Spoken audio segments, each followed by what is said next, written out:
say, let's go. Rolling out them pills, steady spinning, I'm rolling. Tryna pop it, cactus off the flat, they be controlling. Get the poppin', they just know he got it on. I ain't gotta point him out, my get him if I want him. Hold on, yeah, I'm in a zone, yeah. My rolling out them pills to get you gone, yeah. And I been there, I'm still live, so watch your tone, yeah. Push your phone, yeah, send your home, yeah. I ain't no tipping me. Watch me do my murder dance. Dirty Glock up in his pants. The cops, he stretch your man. He say he need another one. He just took another fan. He say he gon' step on us. He gon' need another plan. Dirty as a mother. Still come through swerving. Out the roof up in his. Who said I was weird? I get trade like back to back. They shoot that like curly. Behind the line, a couple stacks. I probably get them early. Hold on. Rolling out them pills, steady spinning. I'm popping. Cactus off the flat, they be controlling. Get the poppin', they just know he got it on. I ain't gotta point him out, my get him if I want him. Hold on, yeah, I'm in a zone, yeah. My rolling out the pills to get you gone, yeah.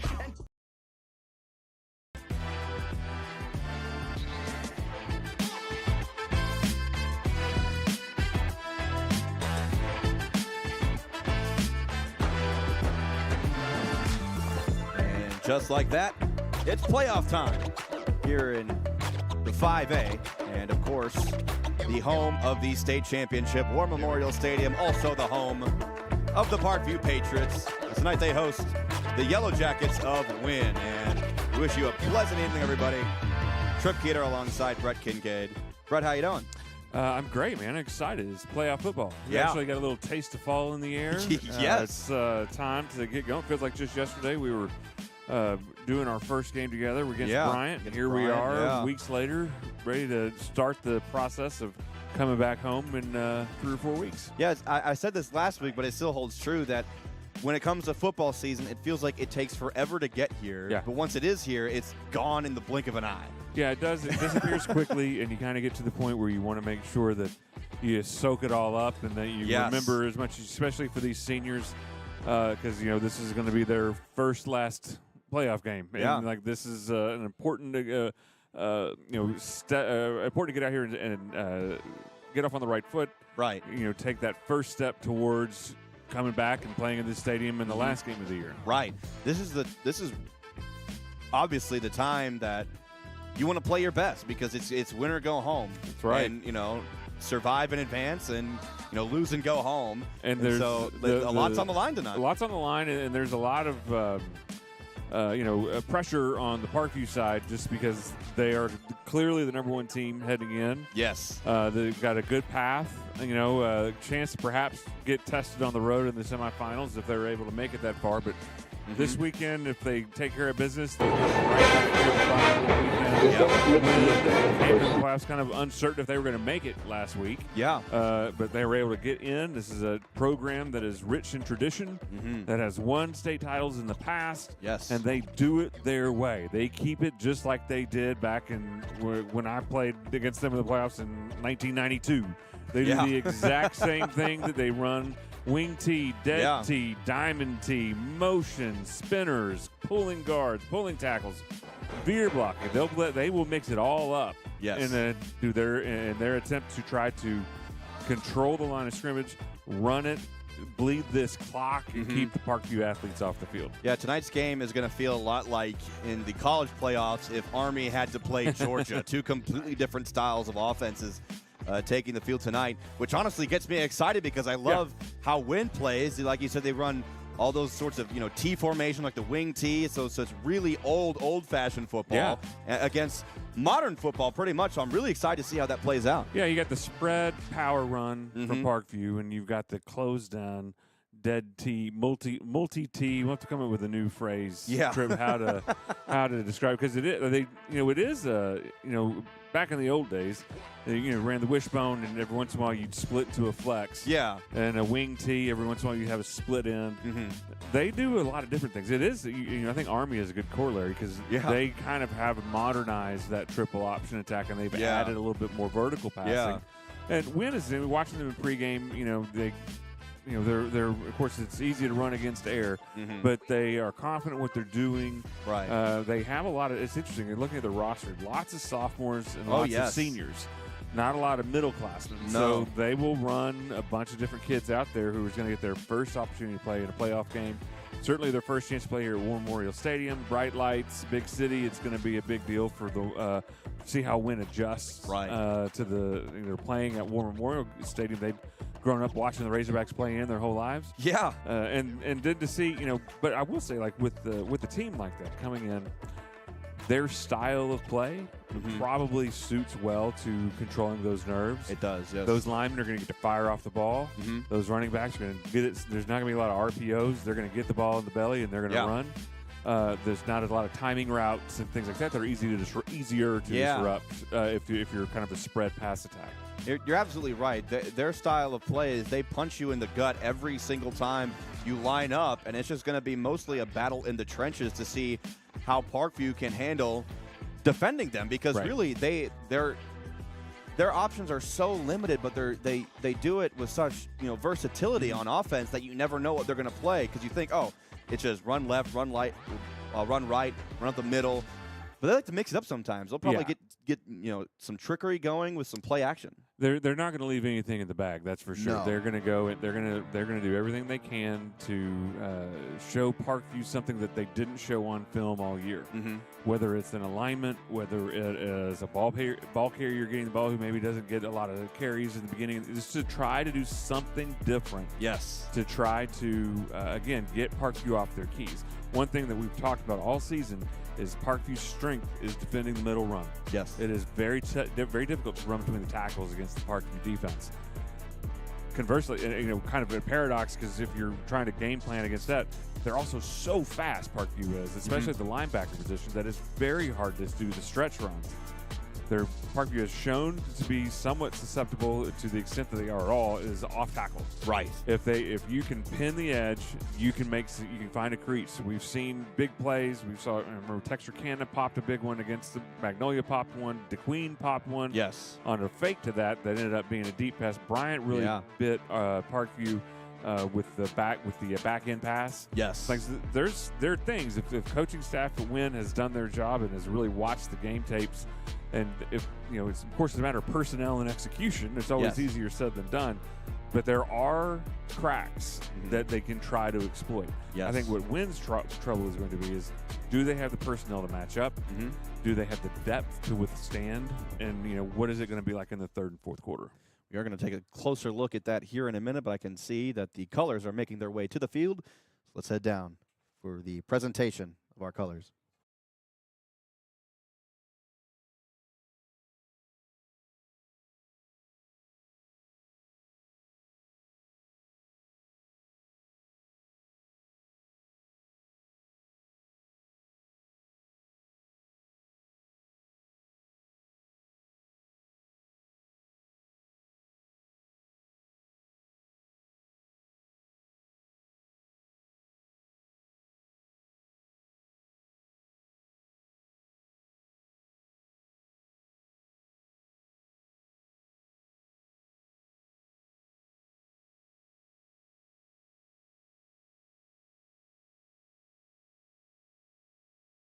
Under God, indivisible, with liberty and justice for all.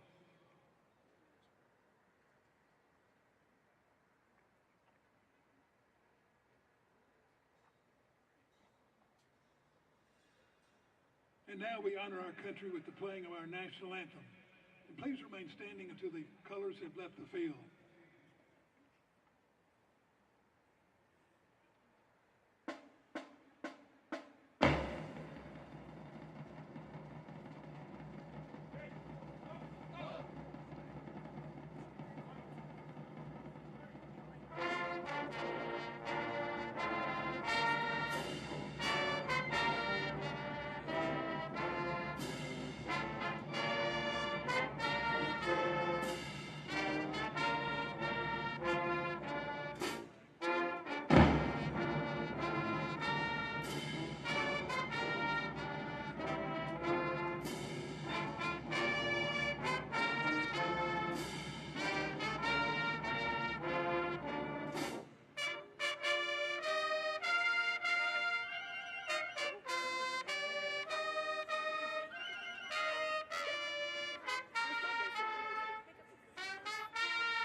already our camera work is phenomenal, and we're not even at kickoff yet. So great job by our producer, Will Watkins, for doing a fantastic job on production, and, of course, our camera crew here at the stadium tonight. And now let's take a look at some impact players for both teams, because it's as we were saying, completely different styles of offense.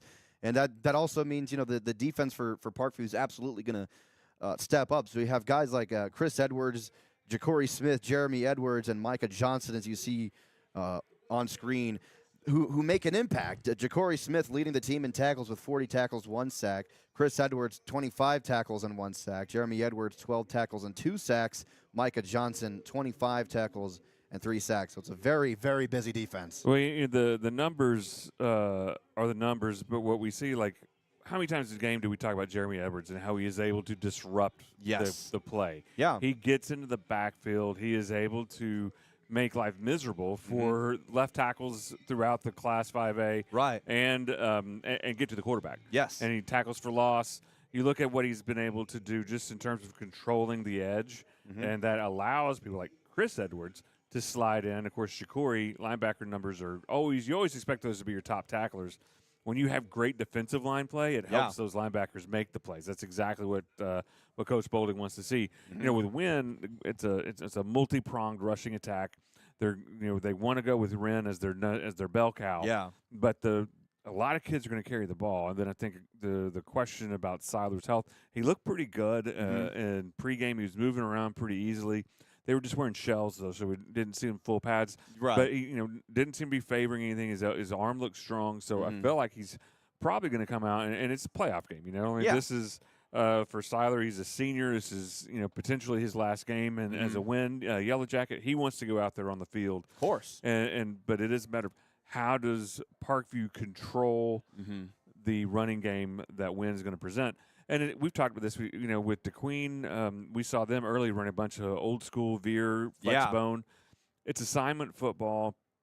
It is if you are assigned to the fullback, I don't care what else is happening. You're hitting the fullback. Right. You've got to play that style of defense against a run heavy, multiple kind of running attack team like Wynne's going to present. So it'll be a challenge for Parkview just to play disciplined football. We haven't seen this style in a little bit. I've been kind of seeing more of the traditional kind of spread run, much like Parkview runs itself, with a little more passing, especially last weekend in Camden.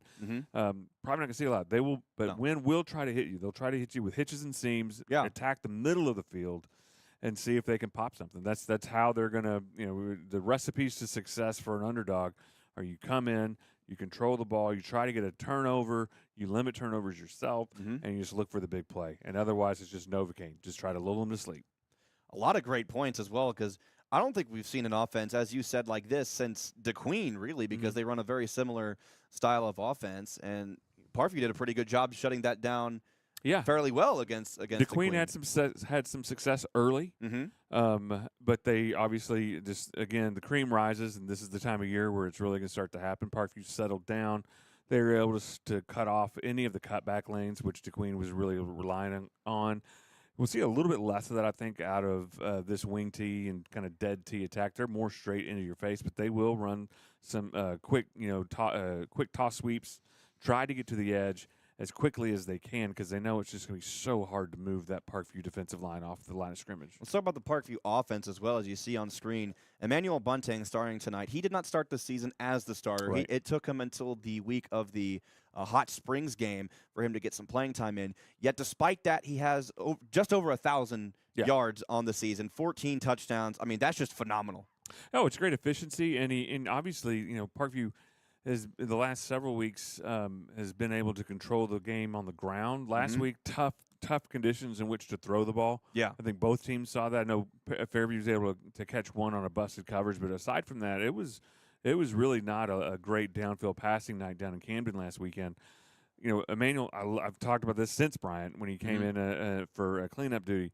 Yeah. Love the way the ball comes out of his hand. He knows where he's going. He has a lot of authority when he stands in the back of the pocket. Yeah. I've seen him progress. I think we've all seen him progress all year of how he can move through his progressions a little bit more. It's not just 1 and 2 route options. And as good as he is with the ball in his hands running, he's not a quick trigger, get out of the pocket kind of guy. He will sit there and let it happen and look and look and look. Yeah. I think it's and again, the other thing is like we look at Settles and Elston money, you know, like the yardage, people are probably unfamiliar with how the season's going to look at this. Like, well, I thought these guys were, you know, D1 athletes. Why are these yards, you know, yardage is so, you know, kind of pedestrian? It's because they don't need them. No. They have a running clock in the second half for half the season. You're just not getting the numbers that way.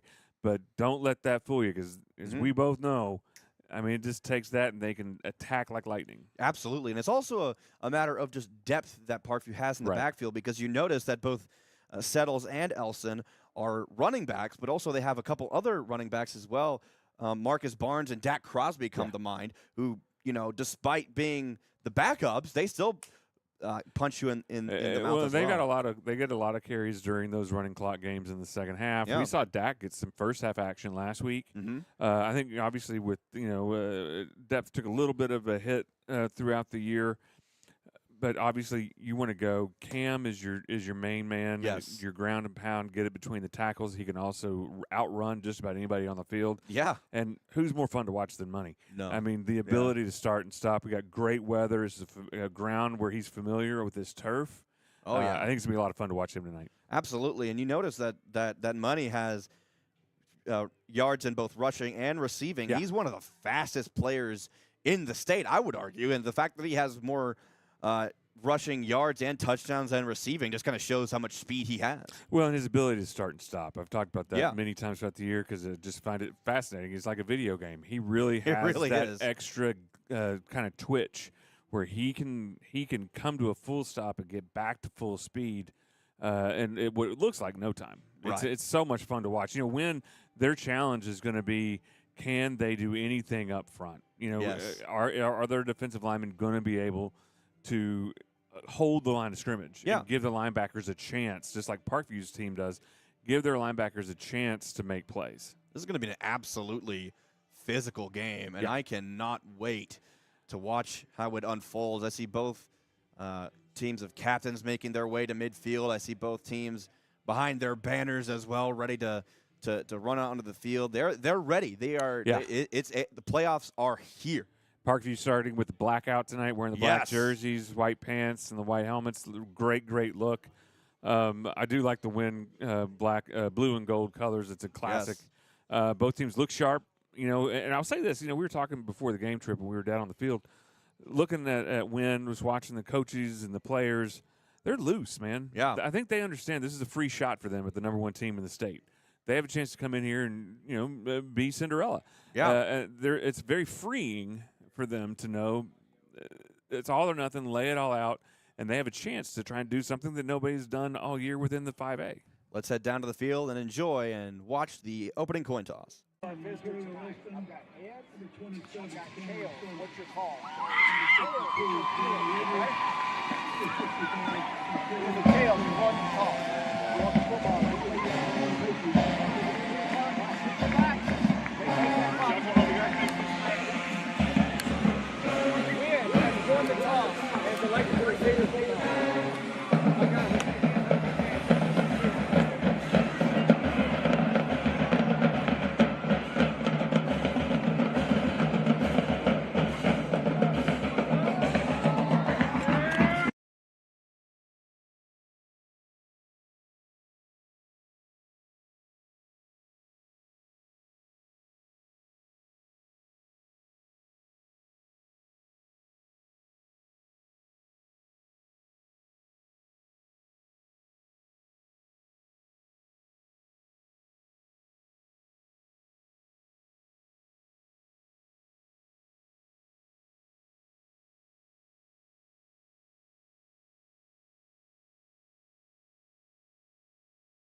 So the Wynne Yellowjackets won the opening coin toss and elected to receive. And we are ready for some football. Yeah, this is a great opportunity for Parkview to go out, defense establish themselves right away. Yes. This is, but again, look, they've got 3 deep already, so beware of some trickery right out of the gate. This is something that the defenses, or the special teams is now going to have to watch out for, not just the defense. And here we go, Solomon Aguilar, our all-star kicker, getting ready to begin the playoffs, and we're underway from War Memorial Stadium. Yellowjackets will return it from the 12. Near the left side, and it'll be stopped near the 25, as that was Christian Wren, one of the impact players that we talked about earlier. Yeah, good setup for them now. They're past 25. You're not exactly plus field position, but you're kind of in neutral ground. From the Wynne point of view, they've got 74 yards to churn and see if they can take some time off the clock. So here we go. Let's see how these two teams can match up together, especially in the trenches. 1st and 10, first play of the game. Quick roll out to the right side, an option, and look out. He found some open room. That was Siler Holbrook. And that's what we're talking about, the multiple options, the things that they can do differently. Everything suggested with the motion and with the way they would line up, everything was suggesting that was going to go to the field side. Instead, they went just a naked option to the boundary. Yeah. Good stop that time by the Patriots. That was, I believe, that was Billy Moore on the stop. Yeah, Billy saved what could have been a big chunk play. 2nd down and 1. And handoff up the middle. Looks like they got an extra push. So it's going to be a close one. Yeah, they're not exactly motioning, but they are very close to that 1st down. And it looks like they will move the chains after a 1-yard gain. So, yeah, if you're Wynne, this is about as good as you can expect for the game to begin. Nice little rhythm play at the beginning. Caught Parkview a little bit out of sorts. Able to getting 1 yard is not always easy to do against that defensive front. So they're able to get the sticks moving, and now they're just sitting there patiently waiting. 2 plays in. They're already moving the chains. Now a toss. The left side to Wren. He's only going to get 4 yards. That's the only way to really attack Parkview from side to side, is those quick tosses. It's basically just an off-tackle play, but they're getting the ball in the hands of the running back more quickly. Right. It prevents any disruptions in the backfield, maybe knock the quarterback off. I noticed that those linemen certainly on the center and backside were cut blocking right out of the gate there. They're really just trying to minimize the Parkview speed and get those defensive linemen off their feet as quickly as possible. 2nd down and 6.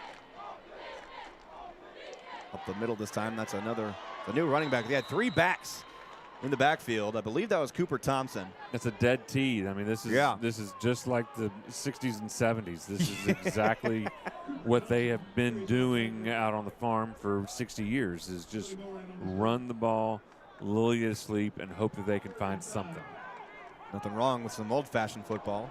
And now 3rd and 5. I mean, they're double tight and move that dead tee into a wing now. Holbrook tried to make Parkview jump, but no dice there. And he's going to keep it right side. And looks like he did get enough for the 1st down. They're going to mark him down at the line to gain. Right on. Yeah, they're going to head and move him ahead on this side here. That's the 2nd time they've run that kind of naked option. I mean, it really is deceiving how they have it set up, especially when they run with the wing to the field side. It really does disrupt the kind of the eyes of where the Parkview linebackers are. Absolutely. Right now, Parkview's just running with four down linemen. We'll be eager to see throughout the night if they decide to put another lineman in or put a linebacker with his hand on the dirt. Have a single wide receiver on the far side. Now man in motion, handoff up the middle, and a good group tackle by the defensive lineman of Parkview for only a 2-yard gain. It's impressive to see. They are, to run basically a dive on 1st down shows that they're not going to get nervous. I mean, this very well may be 4-down territory already for Wynne. Just knowing what it's going to take to win the game. The field position is not always going to do it for them. They basically flipped the field as it is.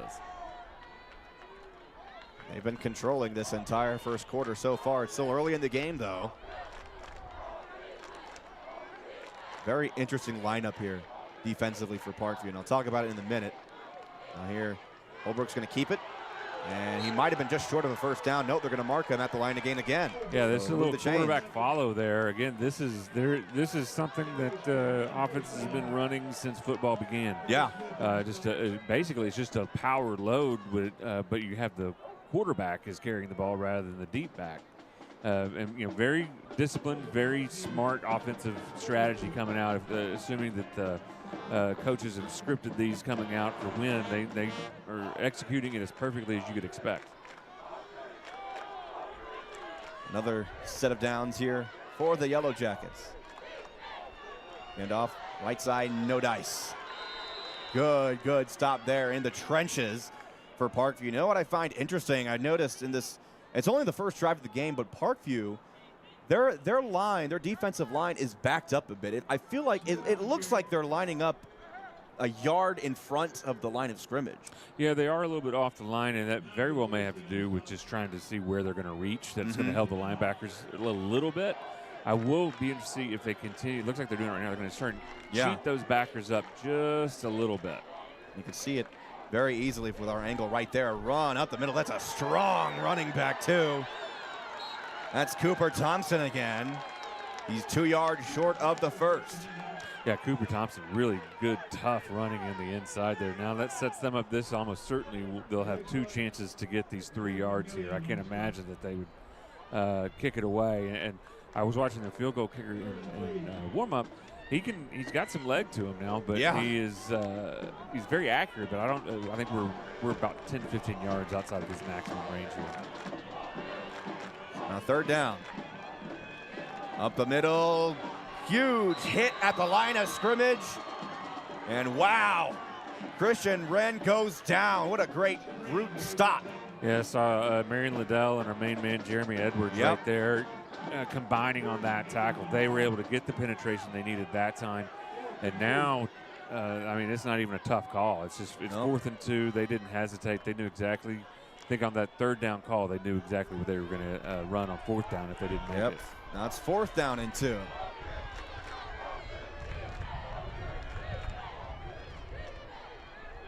Gonna run the option to the right side. Parkview tried to cut him off. I think he got the first down. Yeah, that's going to be all about the spot right there. They're going I think he's a good 1.5 feet in front of the sticks. And no call yet. Yeah, they're going to. I think this. And they say it's first down.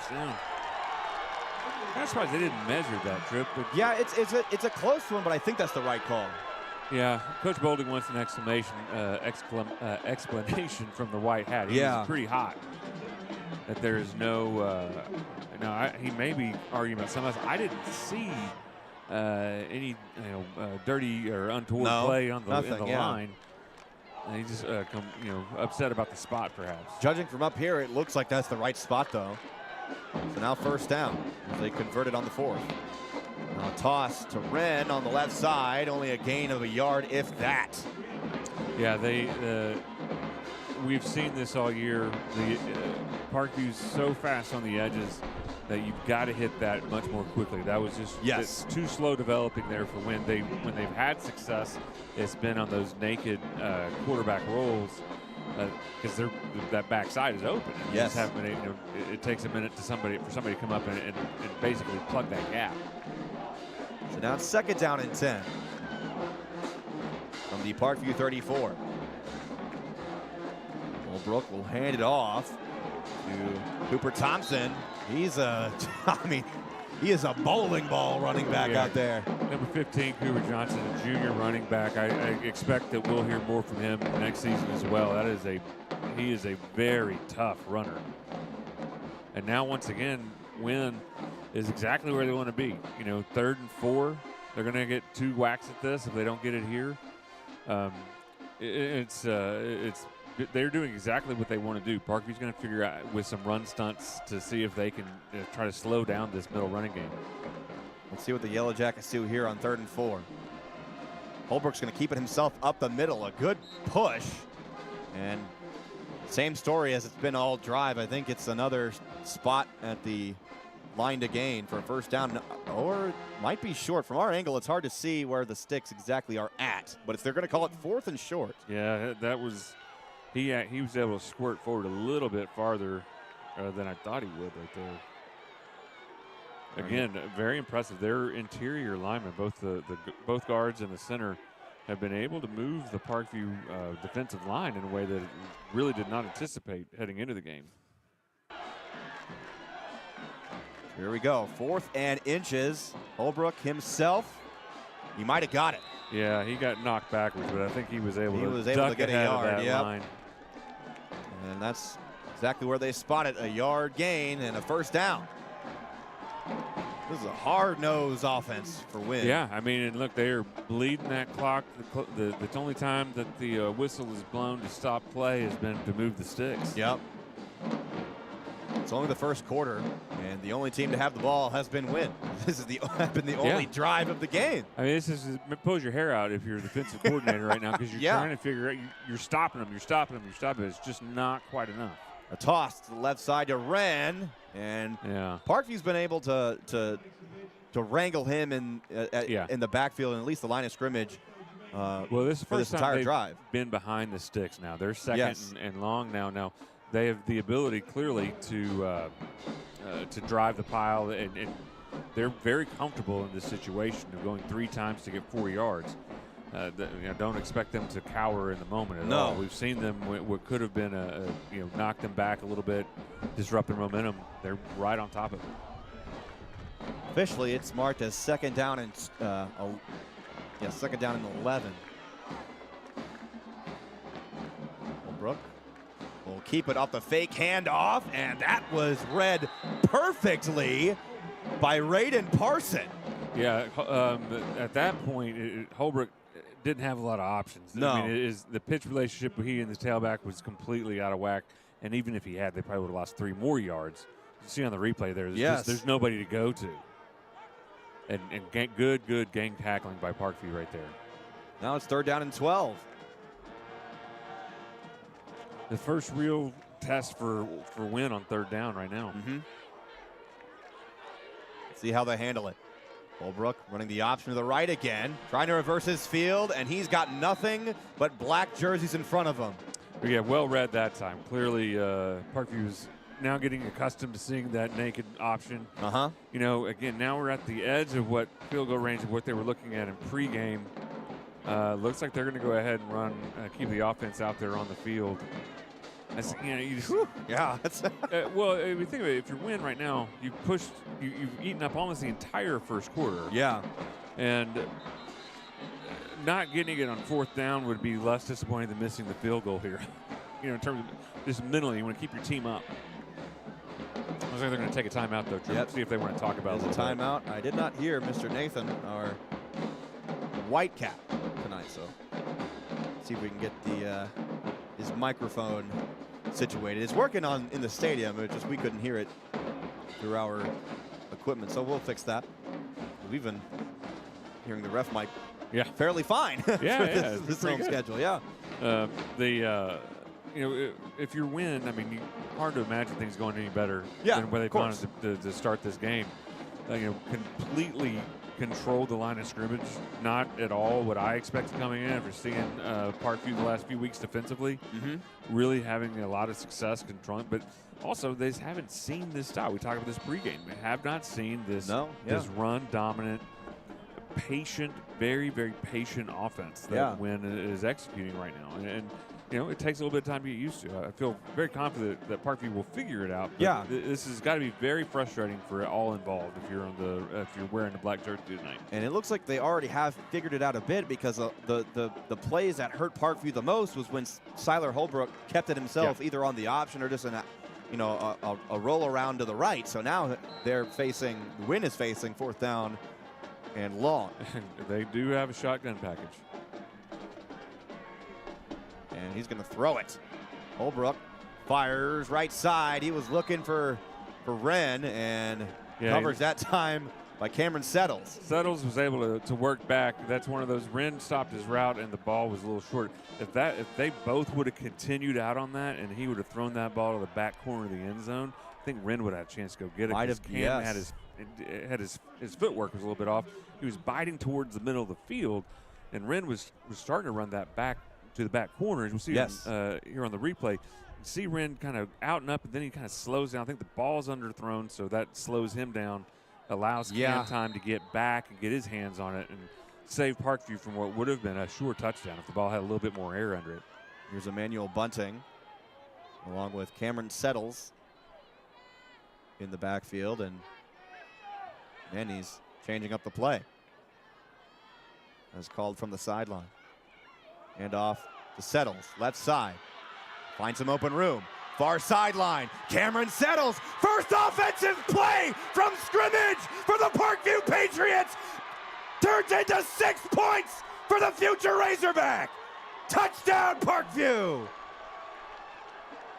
You know, I was going to say right before the snap trip, I was going to say the defense is probably hoping the offense holds on the ball a little bit here. Yep. So it gives him a chance to breathe.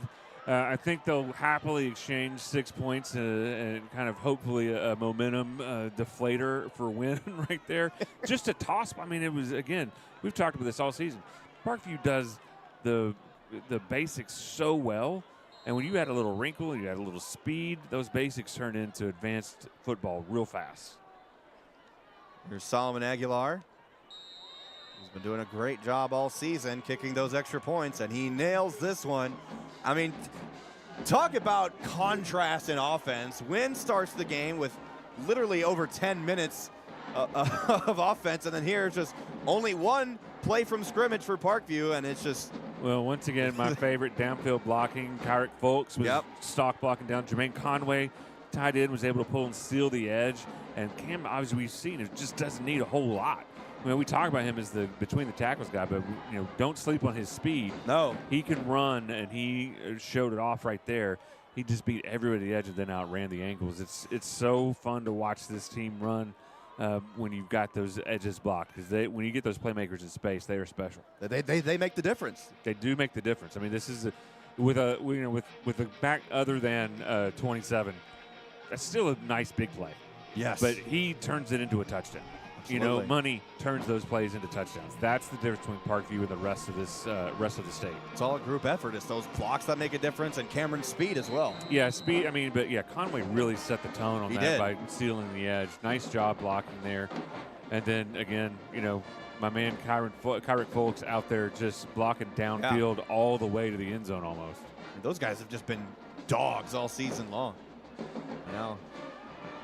Wren bobbles the ball from the 10, and now he hands it off. They're trying to run a reverse. Ball is on the ground. It's still on the ground. Who's got it? The Yellowjackets have it.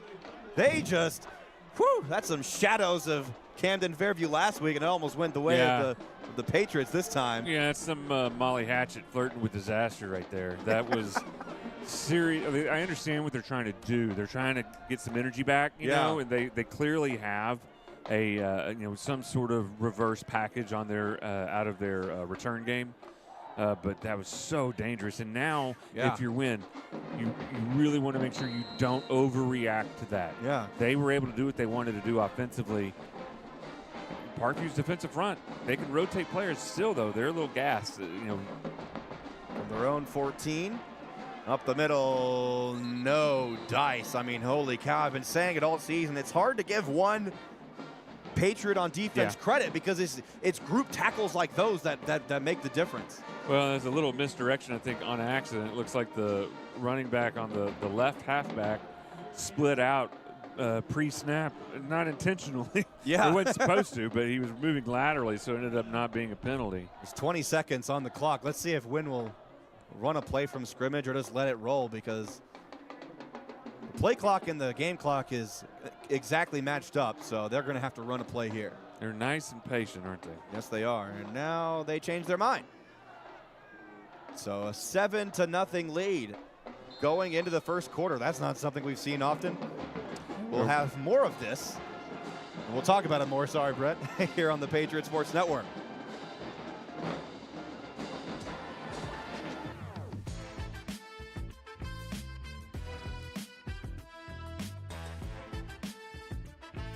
Let them experience captivating research opportunities.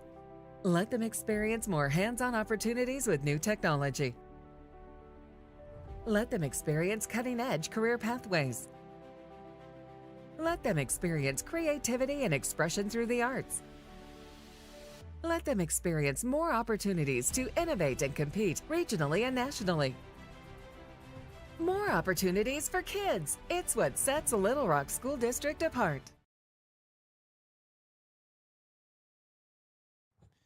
And we welcome you back to the broadcast booth.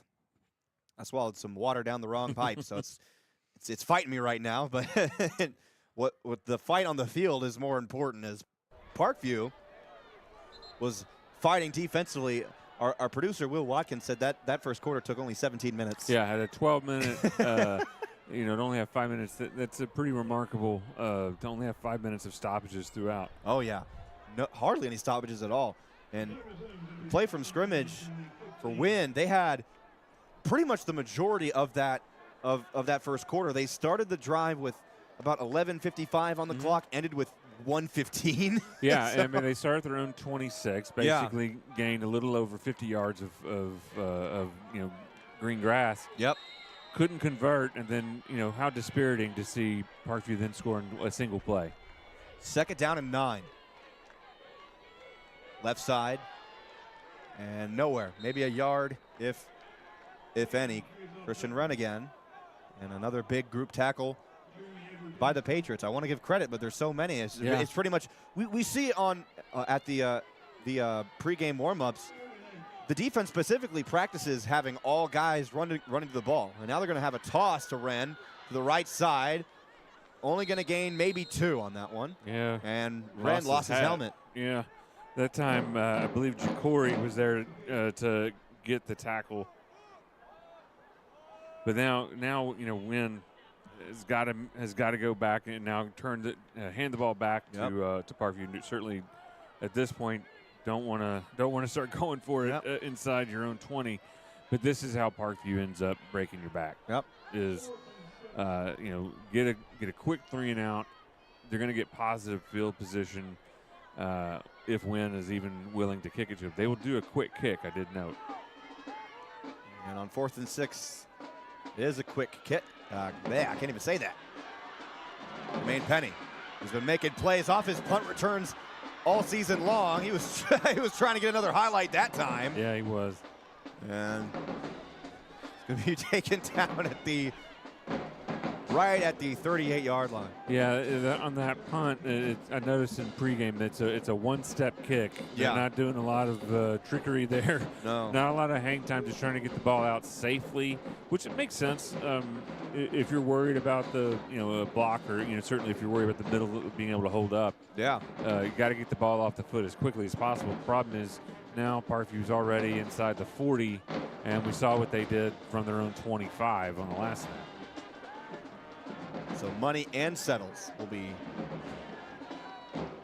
lined up in the backfield with Bunting in between.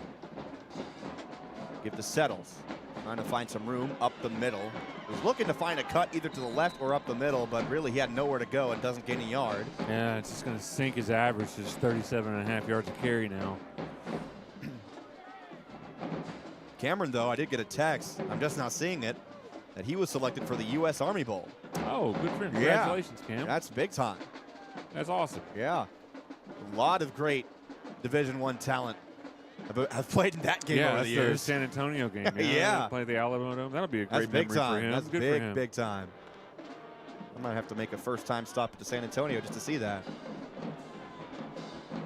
Now we have Money alone in at running back. They'll give to him. Ontario Elston, left side to the sideline, lowering his shoulder. He's just one of those tough guys that's not afraid to run you over. Cameron's the exact same way as well. Yeah, Money, they kind of think of him as he's a little shorter. Don't think of him as the run over guy, but look at him lower his shoulder right there, unafraid of contact. Nice job getting downfield by both Kyron Marshall and Elliott Bumpers with downfield blocks.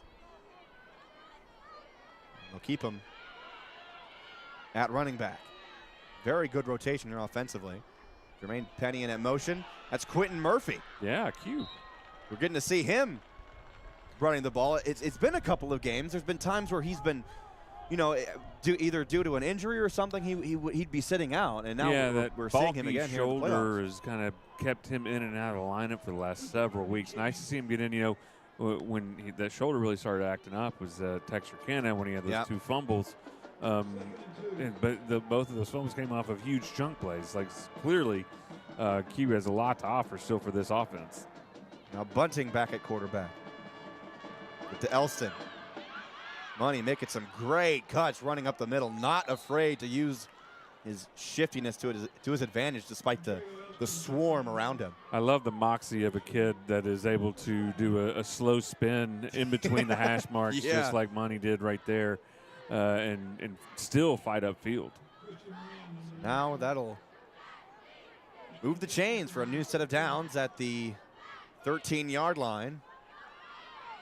Yeah, we're definitely seeing Parkview go into its interior run game here, trying to go off tackle.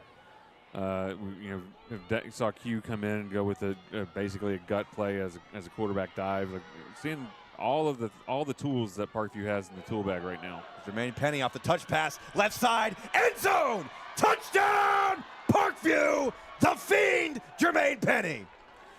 Again, nice little pop right there. I mean, they just showed a little bit of motion. Great job setting the edge once again. I'm going to say it all night if they keep doing it. I'm proud to be a broken record watching these guys work so hard downfield to block and give these talented running backs and receivers chance to move and play ball and get the ball in space. That's what I want to see. That's what we all want to see with Parkview, is watch these athletes get the ball in their hands with room to run. Solomon Aguilar, low PAT, and he missed it. Not sure what happened there, but that is a rare this is miss. The third time this year. Watch this here on this little pop pass right here, setting the edge. Boom. Look at that. Huge block right there and getting downfield. And he was able to get north and south as quickly as he could. Great job there on the inside blocks. And it's those blocks that have been making the difference all season long that give us these great highlight plays like that. Well, those downfield receiver blocks are what get those 30 and 40 yards into 70 yards. They turn 15 into 25 and 30. And right there we saw Montario Elson just come in, get a bump, and help set that edge. And next thing you know, it's another touchdown for Parkview. Just like that, it's a 2-touchdown lead. I'm, not entirely sure if there was maybe a trouble with the snap or the hold or anything that made that kick so low, because knowing Solomon Aguilar, he could nail it from the 50-yard line if he really wanted to. No, we're gonna give Solomon the benefit of the doubt here and assume there was something else going on. That's only his third miss on the season. Yeah, that tells you something too. I mean, that he's had plenty of opportunities, near 60 opportunities thus far. We'll go through the numbers later, but yeah, he has been as good as you can get. There's another great kick from Solomon. They run the reverse again, and Parkview read it like a book. Yeah, nice job of patiently staying in your lanes on the outside. Not always easy to do, but yeah, they just ran that. They were able to execute the little pitch back right there. Yeah, just not. Didn't see a lot that would indicate that there was anything upfield that would have made that play work any better than it did. There was just Parkview, again, just good discipline, covering everything and not letting anything get behind him. And now it's back to playing that sort of disciplined defense. A handoff up the middle. That was Cooper Thompson again. Yeah, they're starting now. Wynne has done some interesting things so far, especially in that first quarter. But they're now beginning to see what other teams have seen all year, and that middle of the Parkview defense is just as tough as you can get. We've got a great group of viewers watching us here tonight for some playoff football. We thank you all very much, and we also thank you for helping the Patriots Sports Network be the fastest growing network out of all the Natural State Sports Networks. So thank you very much. 2nd down and 7. Holbrook's going to keep it himself, and he's going to get crushed. Yeah, that was another one of those quarterback gut play. He was hoping to run behind Cameron Smith there, senior running back. He just missed his block, and then that's all it took. Really. His job was to clear a path to the second level. He missed the block, and then the lines just converged and shut down the hole. But it's, again, 3rd and manageable for Wynne. 3rd and 5 is nothing that's going to scare them at all. No. When you get, when you tackle them for losses, that's when they start, having to play off their heels a bit. But here, this is manageable. Holbrook will keep it on the option, then pitch it to, that was Kendall Reed. Yeah, Reed stayed in good relation to his quarterback that time, which on the option, that is the name of the game. Yeah. Is you've got to be close enough to actually feign a pitch or execute. That time they executed. Now, look, it's all or nothing for Wynne. Yeah. You don't have a big leg that can put Parkview back inside the 20. We saw Fairview do some interesting things on the quick kick last week rather. Wynne, though, they know that if they want to win the ball game, they got to go now. They've got to go for it here on 4th and 2, and they'll call a timeout. Reconsidering now. Although I honestly, Trip, I don't think it's a bad idea. But they need to pull out their best 2-yard play in the playbook, because it is still within reach at this point. If you're Wynne, it gets hard mathematically real quick. Yeah. Because Parkview will get the ball to start the second half. We're almost halfway through the second quarter right now. Wynne showed such good life and execution in that first drive. Yes. And then, you just get slapped in the face when Parkview metaphorically laughs at them and just scores on one play, covering 25 yards more than what they did and ate up 10 minutes.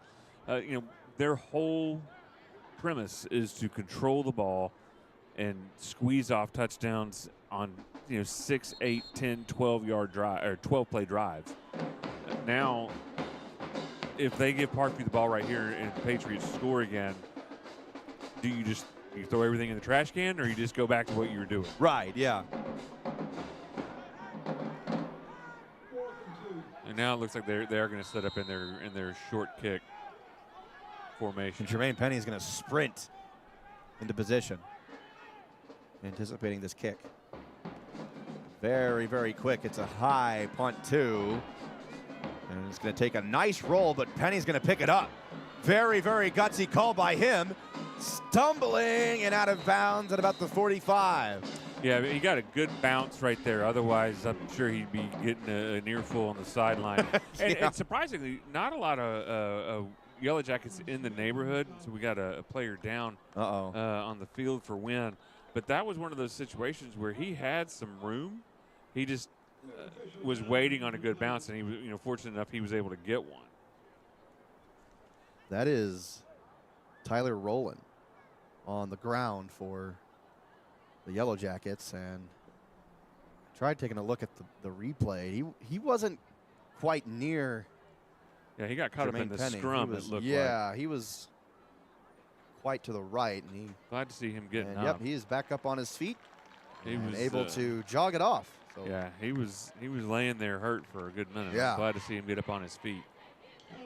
Yeah, he was in that. They were trying to get to the edge, so Parkview started to try to set up a bit of a wall there. It looks like he just got caught up in the traffic. Wrong place at the wrong time.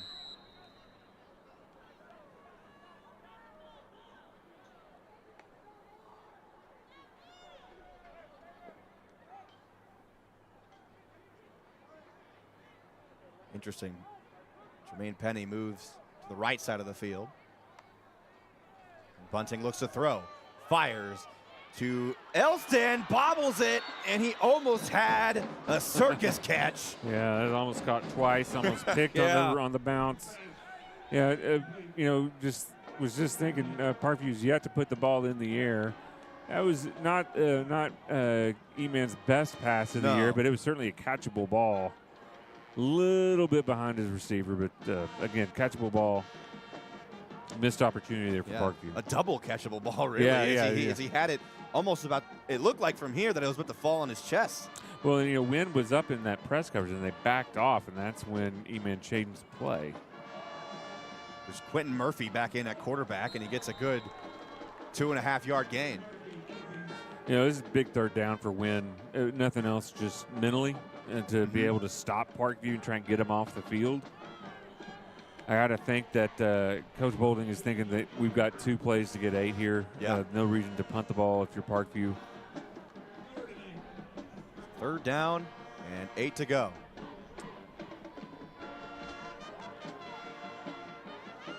You got Cam in the backfield there. So Kyron Marshall out in the numbers, and Monterio Elston in the slot on the far side. Bunting looking left for Kyrick Fulks. His forward progression was just short of the line to gain. It looked really, really close because he had to cross the 35. They're going to mark him right at the 34. Ooh, I'm not sure I love that spot. Yeah, that's a bit farther back, and they're going to line up really, really quick on 4th down, looking to punch it up the gut here. Bunting, the QB sneak, and he gets more than enough for the 1st down. Little tush-push Parkview style right there. They were Yeah. quick to get up. You know, that was I'm pretty sure that they should have got the 1st down on the previous pass play. But nice execution. They got the line, got set. You know, there was no hesitation. They went right for it. And now Parkview gets to keep the drive going. Now they may want to take a little bit of time off here. Of course, the announcers jinx. They're going to throw deep. You watch. But this may be the opportunity for them. It gets me every time. That's why I like stop mid-sentence sometimes. It is one of those situations where for them, let's just go ahead and bleed it, kind of make this hurt a little bit for Wynne, and then get the ball back. Elston in motion. And play There it action. is. Bunting fires to the end zone. Touchdown, Parkview! Chase White! Wow! Once again, Tripp spoke it into existence right there, my man. You called it. I think that was Reverse called. Yeah. No, it was. I mean, it was again nothing fancy. Great read and really, really good route by Jace right there. He was able to find the soft spot and turn up on the it's just a skinny post. There was, really is. Will, please tell me you got a replay on that, because that was a good-looking route by Jace, and he ran that perfectly. There was no catching him. Yeah, they had Cam in to Oh, trouble with the snap. And now they're going to have to make something out of it. Fire to the end zone, and Jace White catches it for 2 after Elliott Bumpers made the pass. I think we're going to call a targeting, or I don't think there's a it'd be flag out there, defensive. I don't think it would be a defenseless receiver, but it very well may be a helmet-to-helmet on that one. Let's see if this ref mic will work for us here on the penalty call. Yeah, they're going to talk about it for a second. It looks like. See on the score replay. I mean, it's going to be a tough call if they're going to give him for a helmet-to-helmet there. There's a conference down in the end zone. Couldn't tell if that was Bradshaw that made the hit or not. In any event, it's a successful 2-point conversion. Now Parkview back on schedule at 21-0.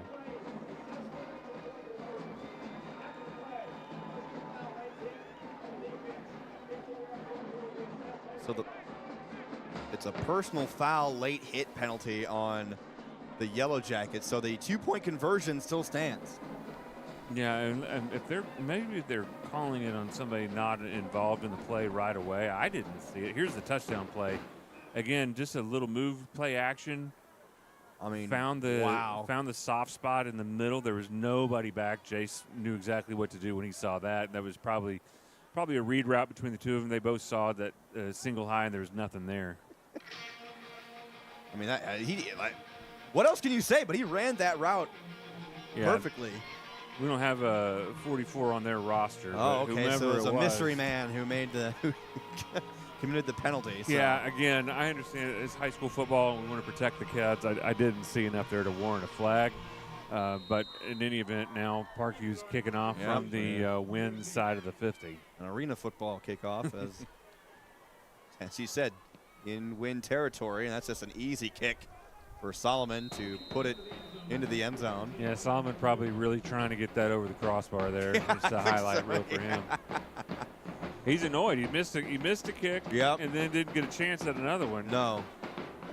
This is not his usual. He's usually sitting there 3 for 3 right now with putting the ball inside the 20 every time. Yeah, it hasn't been his night, but it really hasn't been his fault because of Yeah, exactly. You can't blame it on him. He's our main man. We're not going to blame it on him even if it were his fault. No. So Wynne will start from their own 20 with 4.5 to play before halftime. Very, very fast first half, and it's not even a running clock. Handoff up the middle, no dice. Only a gain of 2. Yeah, Wynne, Parkview's figured it out. I think they've adjusted their splits a little bit. They really are starting to clamp down on the 0 and the 1, and the linebackers are shooting the gaps now. Oh, there's no vertical threat. And when you've got safeties like Parkview has, you can take risks with your linebackers. Yeah. You can play them a little closer. You can do some of those run blitzes, and you can trust that your back end is going to be there just in case Wynne is able to pull something out. But you look at what they're running, there aren't threats on the field. Holbrook lining up under center, as he's been doing all game. Now handoff to Christian Wren, and Parkview tried to pull the ball away. Yeah, it's Edwards. Yeah, Jeremy Edwards was like, give me that, but they blew the ball. They blew the play dead before he could do that. And he clearly had already reached his forward momentum.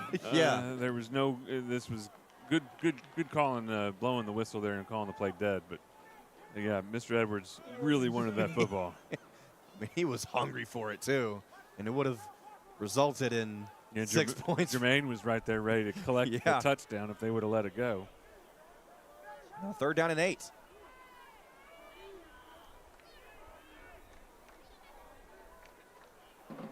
Toss to Christian Wren again. He's only going to gain a yard. Really, really good job on defense by Parkview. Really, actually, I'll stop before I start. We'll get there when we get there. No, Penny did a great job of reading it, coming up underneath the block. There's just there it is right here. Just got underneath it, came in. Edwards is there on the backside again. Keeps saying number 52's name over and over again. Yep. College coaches everywhere, come watch this kid play. He can help you out next year. So now it's 4th down and 7. And they'll line up for another quick kick. A quickie. Jermaine Penny back deep. No, the Parkview's all the time out there. There was an alignment issue. Coaching staff on that side saw something closer to them on the boundary side that they must have seen something on film, because they saw the alignment and immediately ran to get the time out there. Well, for whatever reason, despite whatever setting or anything that we use, our ref mic is just not coming through on our end, and that's unusual. Despite how successful we've been, we might have to do the old-fashioned. Hope we don't give him any reason to use it. I have an idea. There we go. Like an old Nintendo. Tried and true, yeah. Or an Atari for some of us. Did that growing up with my Nintendo DS, so it still holds true. Let's see if that. I swear, if that fixes it. That'd be pretty grand. Just had to give it some extra oxygen. That'll do it. 2:21 on the clock. You can hear Wynne's marching band performing from the stands. Yeah, sparse crowd coming over from Wynne. Don't blame, it's a long way. Yeah. And not that long, but if you're coming from Wynne, long ways on a cool out. night, I-40 could sometimes be an hour, sometimes 4 hours. It's not the farthest drive that some teams have had to take for the playoffs tonight. And here's the kick. It's a really high one and a good one this time. Penny gets directly under it. Finds some great blocks down the right sideline, and the punter had to take him out of bounds. Yeah, he outkicked his coverage on that. Yeah. He turned that ball. It was a beautiful kick. Turned it over, but gave Penny so much time and gave Parkview opportunity to set up their blocks. I think Wynne's probably not accustomed. We haven't seen any evidence to suggest that this is a routine punt. No. And again, people misuse the term all the time outside of football. Outkidding your coverage is not a good thing. Yeah. And this is exact prime example of why. As he kicked the ball, gave Penny plenty of time to get under it, and gave the Parkview return team an opportunity to set up all their blocks. And now look, Parkview with 2:10 to go has the ball at the 30.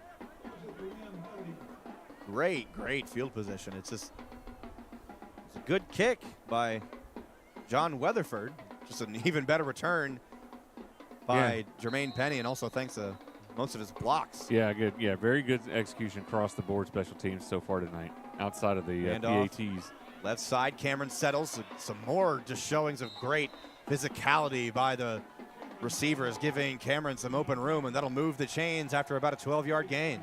Yeah, nice job coming up for the tackle there by Christian Wren. He's doing double duty for Wynne tonight. Yeah. Yeah, it settles, though. Patient runner who's able to find the hole, and then, again, we've seen it all year. Once he sees it, he goes right after it. He does not, he does not hesitate. I love watching that on running backs. They make a decision, and they go. Inside the red zone now. Money in motion, and Q will give it to him. Montario Elston with green grass, a great block from Cameron Settles. Is he in the end zone? No, he is out of bounds at the 2. Surprised he didn't leave his feet. I thought he was going to dive for the cone right there. Yeah. Again, you called it, though. Great blocking downfield, and then, look, Cam, boom. Here we see it on the replay right here. Little pop pass. Look at Cam run around side. He lines up, boom. Good coverage, though, Almost took out all three on that one. He easily could have. Almost. But there's Christian Wern again, and now a quick lineup from the 1-yard line, trying to punch it in. Going to be really, really close. He's got to hold on to the football here. It might have been just short of the goal line. There's no signal yet. I mean, there's just a pile of bodies. There it is. Yeah, now I see hands in the air. Second down. The second down and the nose of the ball to go. He's going to do it again. Going to line up here again. Little Oklahoma drill. Bunting under center. He's going to keep it, and he's over the goal line for a touchdown. Strongman football. That is strongman football. Anything you can do, we can do better. Win. Just lined up and pushed right over. I mean, there's nothing fancy about that. That's just man on man. Get a hat on a hat and see if you can move the line. 27-0. We were coming into this quarter only 7-0. Yeah. I mean, this is what can happen. Parkview can take over in no time. Extra point from Aguilar is up, and this time is good. Yep. They're probably working on holds on the sideline there. Absolutely. Another example of you cannot give a team like Parkview good field position. No, you just can't. I mean, Parkview's been able to score all over. You know, one thing that's this is 28-0. It feels closer than it is. Honestly, Wynne's not played bad football. It does. Especially when you look at how well they executed in the first quarter. It's been clean. You know, the tried to turn it over, but were able to fall on it. That, of course, hurt them field position-wise. But, you know, it's mostly a clean football game. Yeah. You know, for this is what you want to see in the playoffs. You want to see teams going out there and executing and doing what it is they do well. The difference has been that Parkview was able to finish and Wynne was not able to finish. And that has really kind of been the tail of the game. Have a minute left to play in the second quarter, so that means we'll bring you the halftime performance by the Parkview marching band. I can see them making their way onto the field behind the end zone to our right. It's good to see them here for some playoff action tonight. You know, last season at the semifinals, they were nowhere to be seen. And we were really disappointed up here in the booth. So we're glad to see them tonight. Glad to see him tonight, yeah. Booming kick from Solomon Aguilar, and they'll just let it roll to the end zone. It looked like for a moment that it took a much slower roll than usual. Yeah, I saw a little bit of panic from Christian Wren, ready to try to pick it up from what looked like it was going to stop at the 1, but it kept going. Yeah. See. All right. Parkview has 2 timeouts. Yep. Wynne unlikely to start airing the ball out right here. Much more likely to try to get this to halftime. But I do wonder, you know, with Parkview certainly having the ball to start the second half, you kind of just want to, if you're Wynne, you don't want to do anything riskier. You don't want to turn it over. You don't do anything that's going to potentially make this a really difficult halftime, more so than it already is. Delay on the pitch to Wren in the backfield. That's going to lose them 5 yards. That's pretty much the entire defensive line in on that stop right there. I think we'll credit Nigel Farsi with the tackle. No. Maybe. Yeah, Nigel got half a tackle. He got some cleanup. He's got the nice. He got to stick the landing. Parkview is going to burn one of their timeouts here, to see if they can maybe engineer a way to get the ball back. You know, Parkview, obviously, we've seen it all year. They can score on special teams. If you can force a punt even with just 2 seconds left, in your Parkview, it's an opportunity to score. I want to try to do some magic here with our audio equipment, because it is, we like to have the best possible presentation when it comes to covering these games. So the little things like the the referee mic is bothering me a bit. So this audio-wise, this does work. So we will see if changing the position of the mics will change anything. I doubt that it will, but you never know. This is we talked. We'll get in this at halftime, and we'll talk about a little bit more in the second half. But this is playoff football across Arkansas. It's not just here at War Memorial Stadium tonight. And we've got matchups, I know, across the Natural State Sports Network, and we've got matchups all across the state of interest that we'll get some scores on and report back on at halftime. Fumble! Ball is on the ground! The ball is on the ground! A bunch of black jerseys jumped on top of it. There is no way Parkview doesn't have the football. Yet it was Cooper Thompson who beat everybody to the punch. That is incredible. Nice job on that. Yeah, from up here, it just looked like there was nothing but the Patriots on top of it. Half an inch, you can see. Just nice job just of barely zeroing in there. Ball just popped right out. He put his helmet right on the ball. Wow. Nice job. Yep, there he is right there. Nice job, Jermaine, getting in there, putting a hat on the ball. That is near disaster for Wynne. That's exactly what we were saying. Is you just don't want to do anything to turn the ball over. You don't want to do anything that's going to disrupt any sort of momentum that you could try to build going into the next half. But that was just a perfect hit. Nice job, Jermaine. Cooper Thompson, a ninja out there for Wynne, because you could hardly see him on our camera feed or from our position at all. So it looked like it was just nothing but Patriots on top of it. The lone white jersey. He was the only one who was able to do anything, and he did it. He was just hiding in the shadows at the right time to fall on top of that football, and so it results in a 2-yard loss. And now, so Parkview's out of timeouts.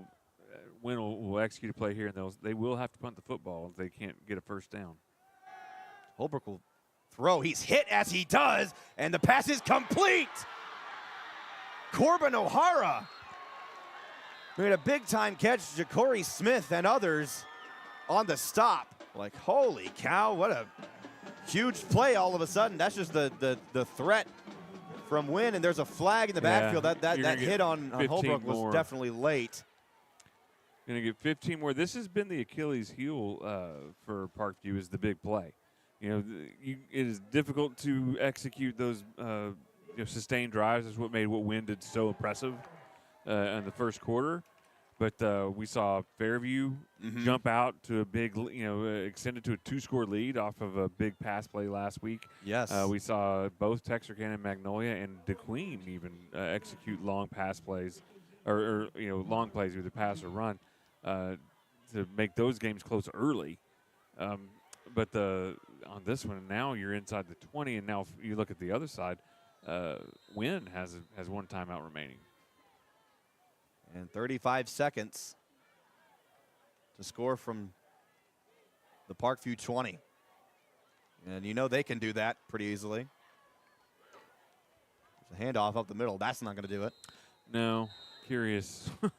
Unless they're trying to set up a potential field goal opportunity. It was Cameron Smith. It looks like there were some Yellowjackets out there motioning they wanted to spike the ball.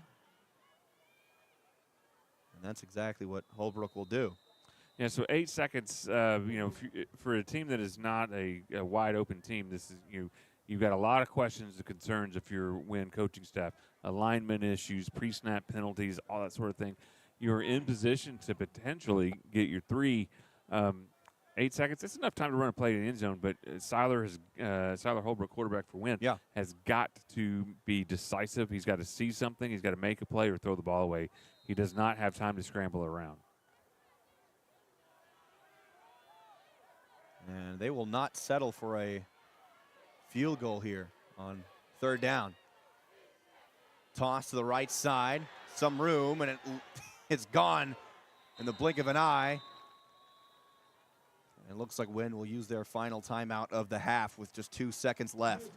Yeah, Lost. I was wondering if he was just trying to get out of bounds. Yeah. Yeah, they'll use their final timeout and try to set up a field goal attempt here.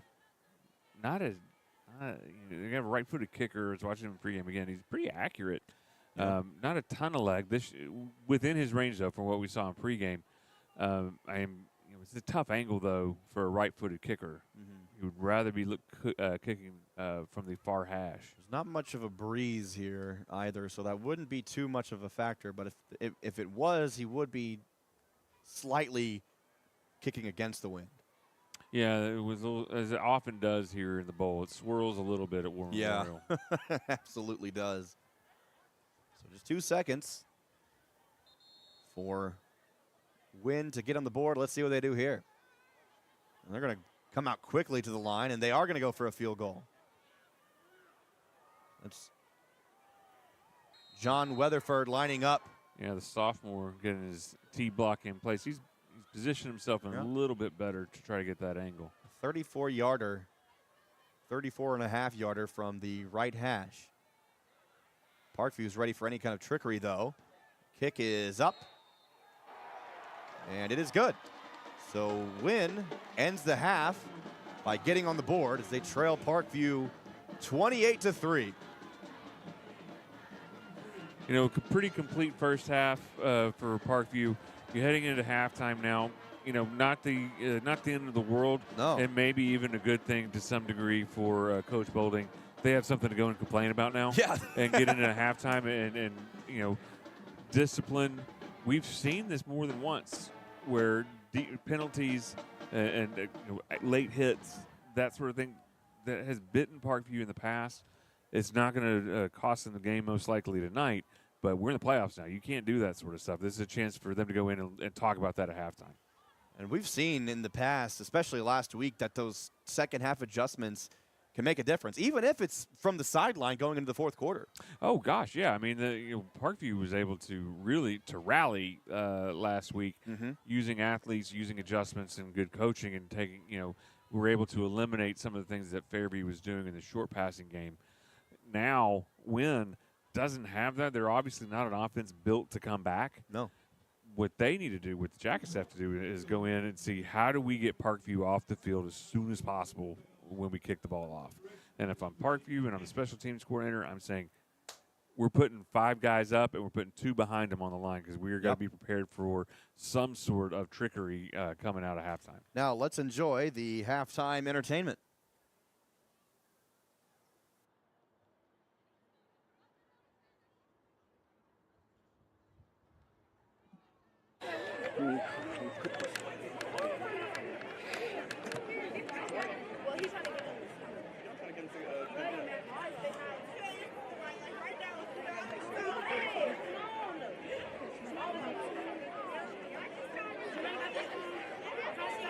Yeah, he got some discrepancies going on.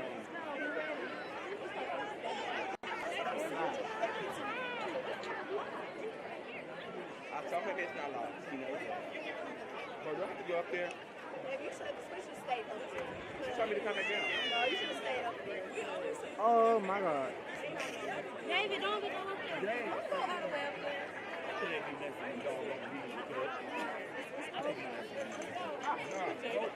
Right, you gotta do it hard. Make sure you feel it. Who y'all trying to get to? Y'all ready? You up there. Y'all tell them we're ready. Y'all ready? Y'all say the mic. Say we're ready. We're ready. There you go. Come on, Elby.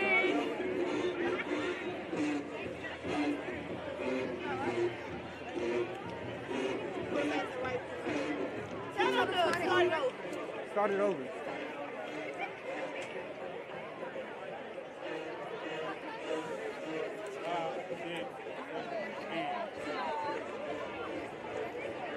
It's not correct. No, it's not.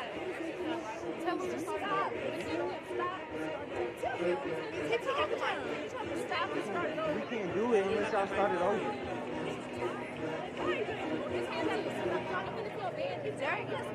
Listen.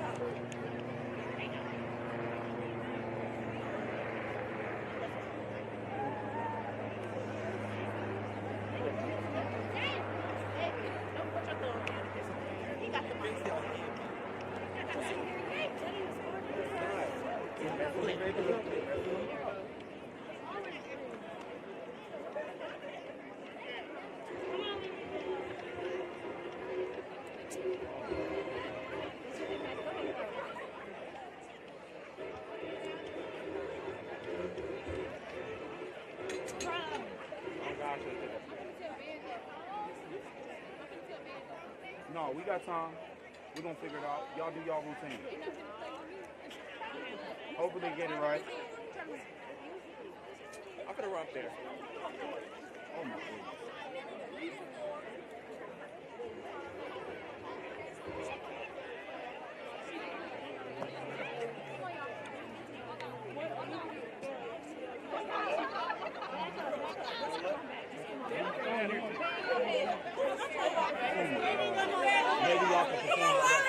Come on, y'all. Let's go.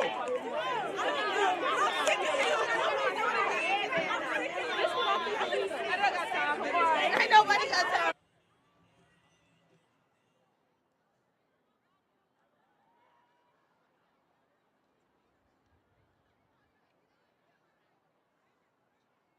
Let them experience captivating research opportunities.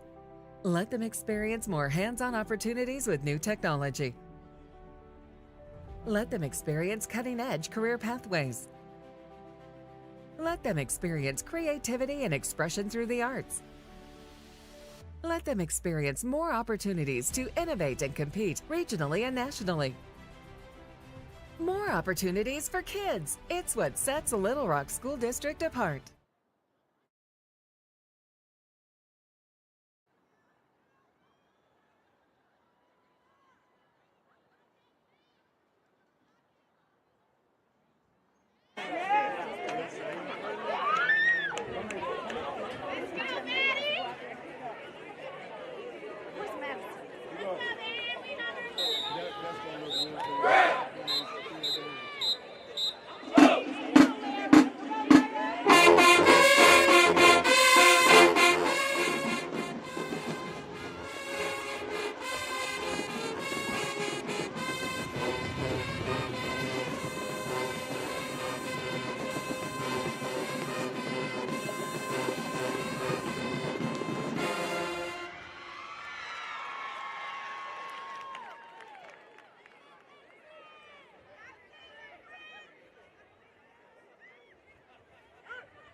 Let them experience captivating research opportunities. Let them experience more hands-on opportunities with new technology. Let them experience cutting-edge career pathways. Let them experience creativity and expression through the arts. Let them experience more opportunities to innovate and compete regionally and nationally. More opportunities for kids. It's what sets Little Rock School District apart. Let them experience passions through extracurriculars. Let them experience teamwork, discipline, and resilience through sports. Let them experience leadership and service to community. Let them experience on-the-job training through internships and job shadowing. Let them experience the excitement of performing through drama and dance. More opportunities for kids. It's what sets Little Rock School District apart.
An extra 3 minutes has been added to the halftime clock.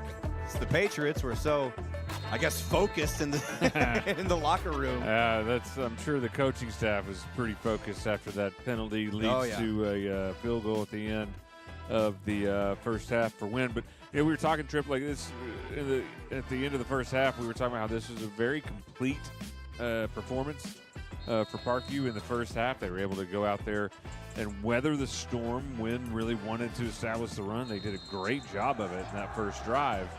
But then Parkview kind of did what Parkview does, settled down. They began to control. After stopping them on fourth down to get the ball back on that first drive, that was really, at that point forward, it was nothing but Parkview until that last drive with the late hit penalty on the quarterback, long busted coverage play, which has, again, been the Achilles heel for this defense all year. They'll every once in a while they'll fall asleep and the offense, the opponents will find some way to extend the field or extend the play or flip the field or even score. But, now Parkview gets the ball to come back to open the second half. Chance to try to, again, create more separation, kind of take away their hope and get to a position where hope if you're Brad Bolding, Yeah. You want to see that clock running by the time you start the fourth quarter. It's really been just the effort overall by the Patriots that have made the difference, because starting the game, Wynne had the ball and they were running it fairly well. Because they had a great game plan. They scripted what they wanted to do initially, and then they kept pushing. Yes. And they kept getting what they were able to do in that first drive is they were able to get those short gains. They were able to, on 3rd and 2, get 2.5. Right. On 4th and 1, they got 1.5. Like they were able to do that. Once they stopped getting, and those are 50-50s that you don't usually, you can't count on getting. Yeah. But once Parkview was able to shut that down, then we started to see that they just don't have enough diversity in their offense. They had the one long play, which, but that is not their staple offense. Once they got the long play, what did they do? They went straight back to their wing tee offense. There was, and then they didn't have a throw into the end zone when you would have thought they would have wanted to maybe take advantage of it. Absolutely. It really, because it looked like from the start, the Patriots defense could not stop Siler Holbrook, because every time that he would either run an option to the left or the right, or just either toss it or keep it himself, that's when the Yellowjackets were gaining the most yards. Well, they clearly had introduced something that Parkview hadn't seen a lot of on tape, and they were not prepared for. They started running those naked options to the weak side of the field, which if you're Wynne, you need to pop one of those for a long score. Yes. Not getting 6 and 7 and 8 and moving the sticks, because you need that play to execute all the way down the field, because Parkview's going to adjust, and they just started cheating safeties on the field side a little bit farther, and we're able to shut that down. We'll see what bag of tricks they have left now. And again, look, Parkview set up in case of something like this. They were anticipating an onside. Instead of, it's a pretty short kick, and Carrick Folks went under it and quickly took a knee. So it'll be Parkview football from their own, looks like maybe the 41-yard line. Well, and this is something that they did not execute well against Fairview, as you recall. No. Those short kicks were real problematic. Clearly they worked on it. They designated one receiver to catch the ball. Yes. And have a everybody surrounding him in the event somebody broke through. Better to have just one guy under the ball instead of being, I guess the Hogs in Omaha. Well, okay. I'm still hurt. I'm sorry. We all are. It still bothers me. We all are. There's a whirly bird by Emmanuel Bunting, and he finally tosses it to Money Elston. He gets away, slipping away. Great. And that's a late tackle out of bounds, and there's no flag going to be called. Yeah, I thought maybe grabbed his face mask there too. And they tried to horse collar him, but he was too strong and outran it. It definitely looked like that Elston, we're going to look at the replay right here, that he was already a couple of steps. There he's running through the horse collar there. He keeps going. That should have been a flag for a pull on the back. And then here, he was still in bounds when that tackle was being made. Well, it looked like Christian Wren had a handful of face masks there as well. I was looking at Monterio's footing, so I missed that. In any event, first down Parkview. Yeah. A quick screen to Money. One-handed catch down the far sideline. He's finally pushed out of bounds again. It was Christian Wern again on the stop. Corbin O'Hara as well. Very, very tough football player Monterio Elston. Glad to see him get up and run back to the huddle there. It was a pretty good bump he took on the sideline. Look at that grab. Yeah, nice hands. And then you see here on the back, that was clean, but it was right on the line. And the way he fell kind of on this back collar. Yeah, it looked a bit looked a bit tricky too, similar to how Man got hurt in a similar fashion a couple of weeks ago against Lakeside. And speaking of Man, he's here. He's on the sideline. Yeah, saw him in the pregame. Yeah, good to see him still in good spirits, helping out his defense. Now Quentin Murphy, quarterback keeper, gets a big hole and gets the first down. Nice job there. Quentin holding on to the football that time. He You know, obviously, last time he saw significant playing time at Texarkana, he had real trouble with that. Nice to see him get on the field, and that's what he was doing well that night down on the Texas State lines. He was getting some good chunk plays, but just couldn't hold on to the football. That shoulder was affecting his carry ability. So now, first down and 10 from the 11. So they have to get to the 1 for a first. Q's going to keep it himself again, and he's a tough runner as well as he has a quarterback, and there is why. Touchdown, Quentin Murphy. Really nice to see Quentin get back into the game, get on the field, get meaningful snaps, and get the first touchdown of the second half. Really nice job, too. A very much a designed quarterback run. There was no fake, no options, it was Q or nothing. And he was able to get to the edge. Once again, great edge side blocking for Parkview. Fantastic to see Quentin Murphy back on the field getting into the end zone. Now here's Solomon Aguilar with bumpers holding. It's a good kick, good hold, and it is good. Nice job there. Good concentration. We say his name a lot, but Christian Wynne was coming in hard. Nice job on the blocks right here. Once again, see Cam getting outside clearly, and then basically just had to, Quinn just had to beat one Wynne Yellowjacket, had to get past the corner because Cam had done such a good job with the rest of the line. And, we don't talk about him enough, but Jermaine Conway has really turned into an effective blocker downfield for Parkview. That's the second time tonight he's really helped seal the linebackers from getting outside and led to a touchdown both times. Yeah, he's a tight end, but he's 6'3" and 210 pounds, so that's all muscle. Well, and the way Parkview runs its tight ends is often not they're off the line. No. So you don't have kind of the Antonio Gates lined up hardcore on the 3-point stance on the line. But yeah, I wanted to make sure we give Jermaine Conway his flowers tonight. He has done a great job of sealing the edge.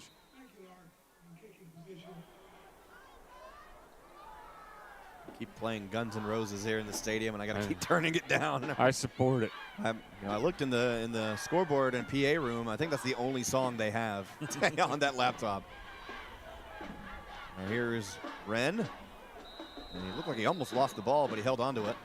And so we'll start from. Yeah, good field, but this is about where they started the game. It really is, yeah. We're going to spot it. Looks like the 28. Okay, yeah, so a little bit further even than where they started the game. I'm definitely eager to see what they've learned and what they've decided to come out with in the second half. Again, playbook is pretty thin, but wondering if they'll do some sort of different formations or try to get the ball. They were executing well off tackle at the beginning of the game. See the Yellowjackets in the second half, and very similar to how most of the first half went, especially in the second quarter, only a yard gain. Yeah, that time, good job coming up. That looked like was that Raiden Parson came up there to help fill the hole. That's what if you're playing strong safety or linebacker against this type of offense, you've just got to read your keys. And if you see a hole and you don't see anybody take off from the line, you got to run straight to that hole. Holbrook on the quarterback keeper, and he made a little jump to get past a Parkview Patriot, but still finally triple teamed and taken down. Only going to be, so now 3rd down and 3 is the official call. That's been an effective play for them throughout the night, is that quarterback load where you kind of fake the handoff. It's an option play essentially to the dive back, and then the quarterback just follows him through the hole. That's been productive for them throughout the evening. From their own 35.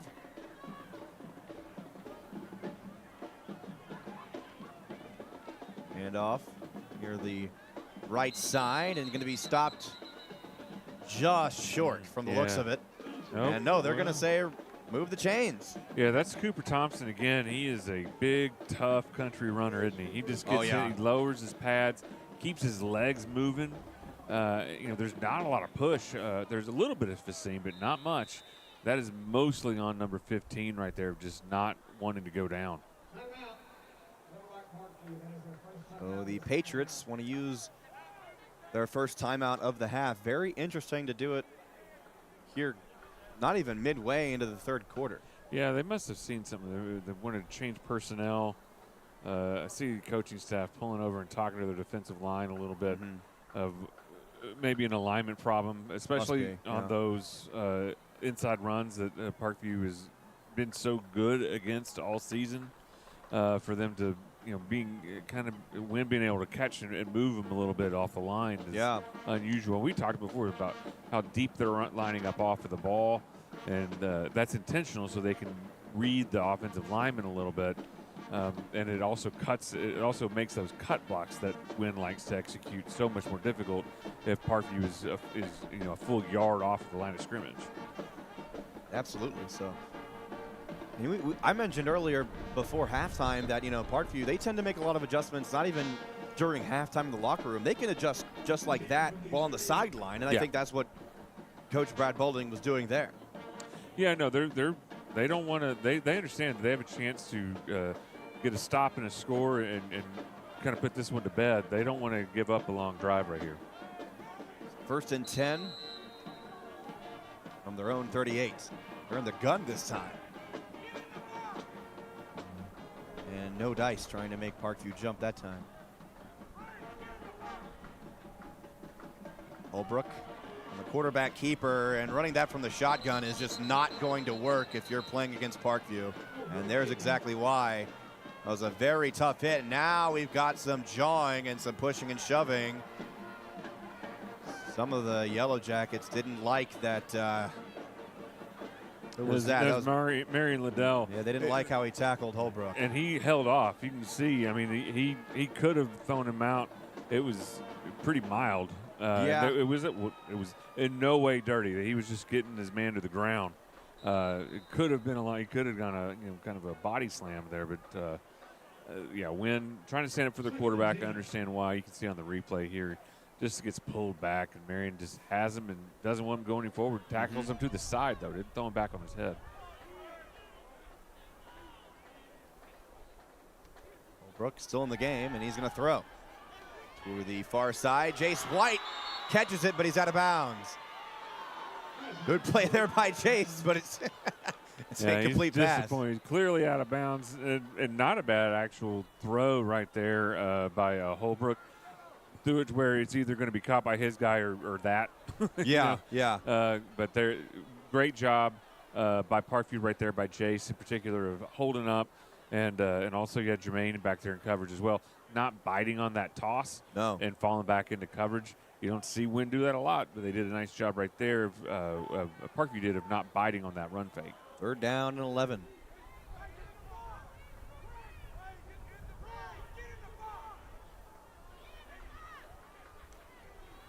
Holbrook fakes the handoff, and maybe a yard on that one, and it is. So it'll be 4th and 10.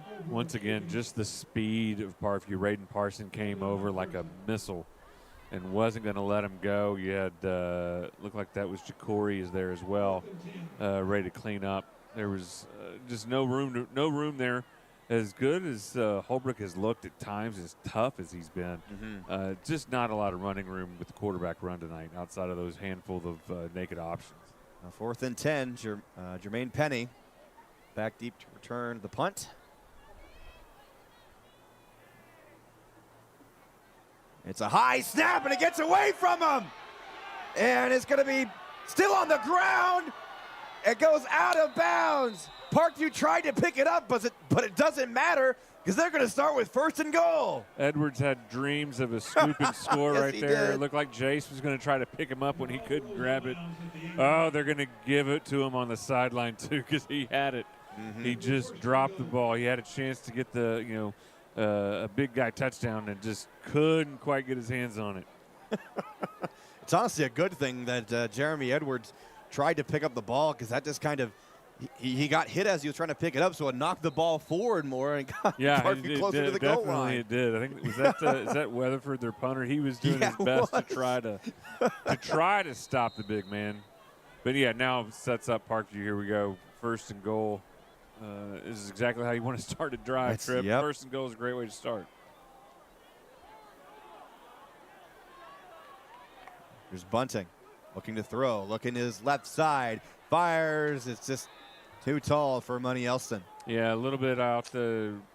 Probably wanted to see. Coaches wanted to see that ball thrown a little bit farther to the side, right there, over to the boundary, because if you can lead Money a little bit there, that's going to be a touchdown. Just miscommunication.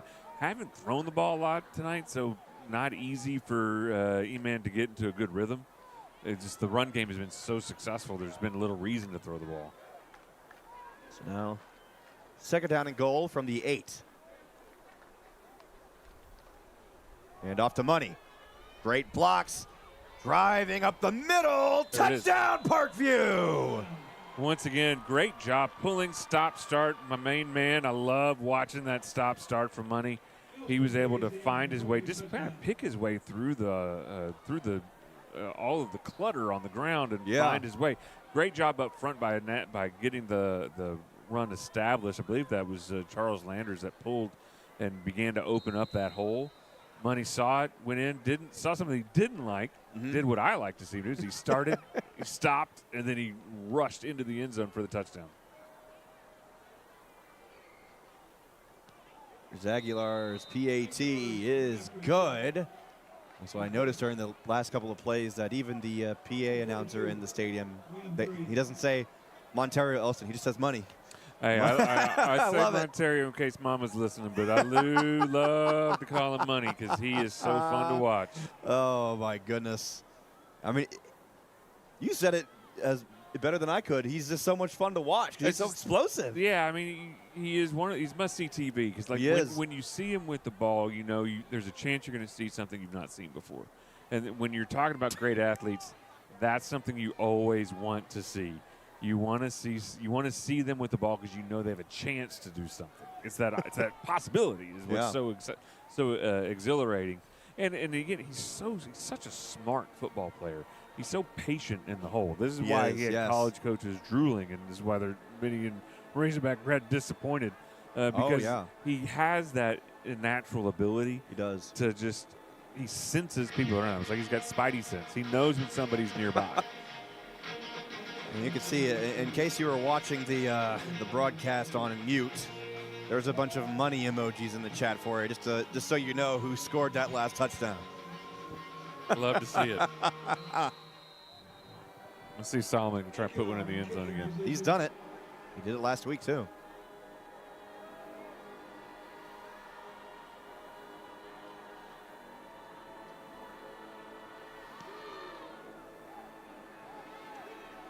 This one's going to be returned almost casually from the 7.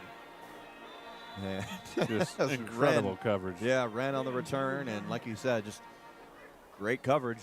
That was 11 guys storming to the ball. So Kingston Metcalf came in there and just cut off his path to the sideline. That was, I mean, we don't get to say Kingston Metcalf very much. Sophomore, but he's earning his stripes playing special teams. In the playoffs, too. In the playoffs. Makes a very nice play right there. Does his job.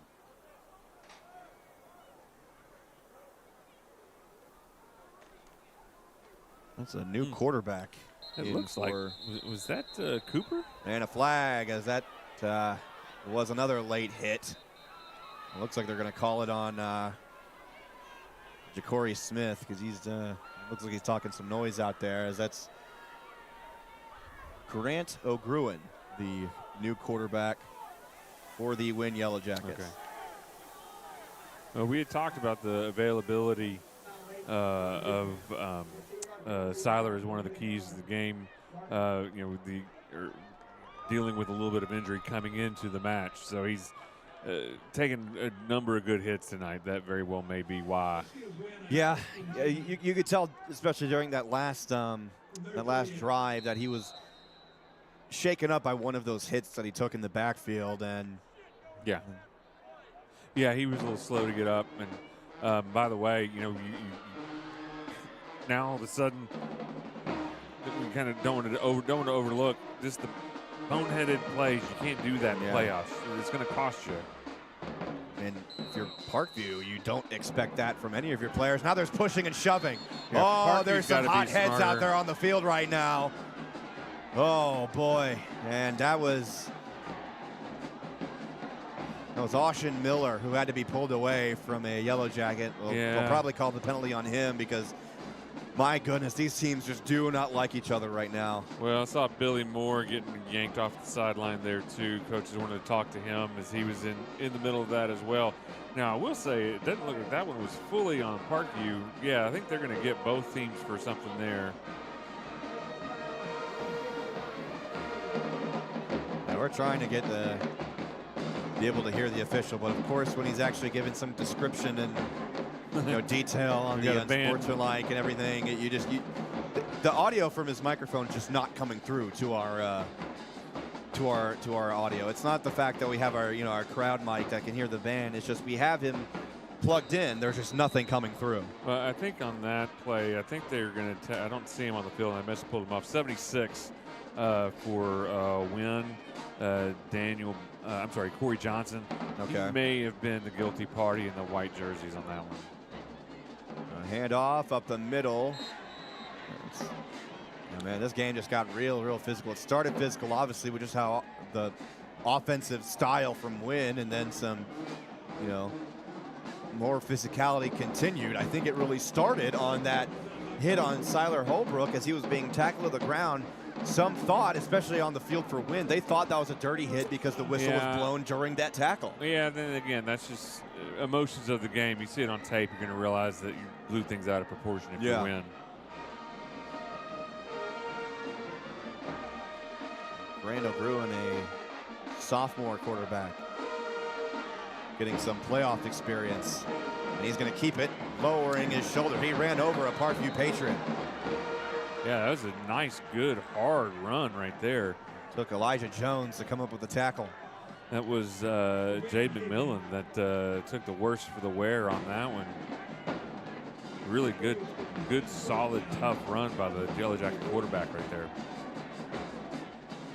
And that'll give Wynne a new set of downs just inside of Parkview territory. And now there's some flag. There was a flag thrown. I think Brad Boulding has some kind words for the official. They're going to call a sideline warning. Yeah.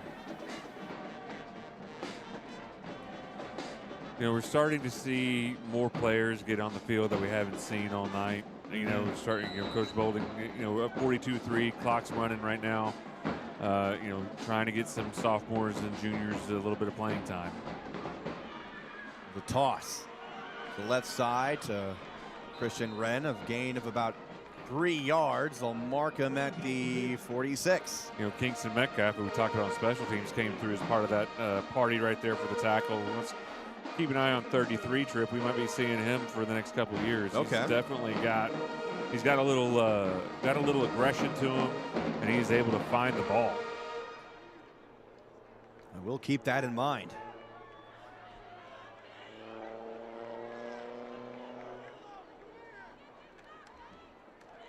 And a fake handoff, and Parkview was all over it that time, putting O'Gruen back behind the 49. Yeah, this is what you get when you have your backups in on offense, especially at the quarterback position. Just don't have the reps. We talk about it all the time with the rhythm of passing, and you don't have the repetitions. Same thing with an option offense. You've got to know your quarterback and your running backs. They have to trust each other, know the mesh point, know they're going to be in the right spot. That was clearly a situation where they just haven't repped that enough together. They spot him 3rd and 7. I thought he was way back, but I guess forward progression. And now here's a handoff up the middle by Cooper Thompson, and good physicality there by Parkview's defense to stop the forward progression after about a 2-yard gain. Saw Metcalf once again in on that tackle. Also saw Elijah Jones coming in, the junior linebacker came in, got a little bit of the cleanup on that as well. 4th down and 3. Yeah, no brainer for Wynne here. Yeah. At this point, it's you're just trying to build and get something positive for these kids. Down big late in the 3rd. I think the writing's on the wall, but you want to compete. And if you're coaching staff, you want to give these seniors a chance to compete to the very end. There they go. They fake the handoff and a flag. I think they may have been late on the play clock. Yeah, I think they had two players in motion at the same time on that. They did not get a reset. If they did call that, I think you're right. The play clock was about done too. They kind of pick your poison there. It was. And all of a sudden, in a drive full of Parkview penalties that have helped Wynne's offense, now they're knocked back 5 yards for 4th down and 8.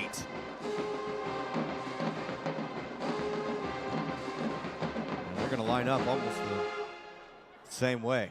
Yeah, I'm going to go with that deep shot again. Bruin looking to pass, looking to his right side, fires down the middle, overthrows his man. He was looking for Corbin O'Hara. Yeah, they caught the Patriots a little confused right there. Kind of dodged one there. Messiah Jones bit a little bit too hard. Thought he must have thought he had safety help that was not there because that was open. And, you know, quarterback that if you have Holbrook in the game, that's probably executed. Yes. That middle of the field was wide open. But again, we're talking about guys who are not your first team. These are not the starters out there as the most part. Right. You're starting to see more and more rotation players come in, and you're going to get busts. You're going to get these. That's going to happen. But Patriots dodge the bullet there. They get the ball. Clock still running here at a 42-3 in the third. They're going to start just 3 yards shy of the 50-yard line. Bunting looking left side at Cameron Settles on the screen. Settles reversing his field. There's a flag on the far sideline. Cameron Settles gets the first down and another flag. That's all going to be for naught, but that was a heck of a play. Nice creativity. And, again, you get to see just what the explosive and creativity that Cam Settles brings to the table. There's a lot to discuss there between on the field in terms of which penalty they want to select. These penalties are on a complete opposite ends of the field. Yeah, they'll talk to the Wynne coaches and figure out what they want to do. So a decline penalty of block in the back and another block in the back penalty. Yeah, they'll take the one that was on the far side of the field, though, because it was spot foul. So the one that the first flag over on the far side of the field is going to push Parkview back even farther here. Yeah. I don't understand what's going on with our ref audio because it's been working in previous games. We've had it for all home games with the exception of the Bryant game because we didn't even know we had it. We had the option for it. We've been using it every home game, and now all of a sudden in the playoffs, nothing's coming through. So now it's 1st and 20 for Parkview. Handed off right side and almost nowhere to go. And that's Marcus Barnes that time. Yeah, Barnes getting in a little bit, and I think we'll start to see the same thing happen on offense that we saw on defense. Nice job there by Cameron Smith for Wynne, another senior for them, getting a tackle in a state playoff game here at War Memorial Stadium, something I'm sure he'll remember. And we'll see a running clock in the 4th quarter as the Parkview Patriots lead 42-3 over the Wynne Yellowjackets. We'll be right back on the Patriot Sports Network. Let them experience captivating research opportunities. Let them experience more hands-on opportunities with new technology. Let them experience cutting-edge career pathways. Let them experience creativity and expression through the arts. Let them experience more opportunities to innovate and compete regionally and nationally. More opportunities for kids. It's what sets Little Rock School District apart. Let them experience passions through extracurriculars. Let them experience teamwork, discipline, and resilience through sports. Let them experience leadership and service to community. Let them experience on-the-job training through internships and job shadowing.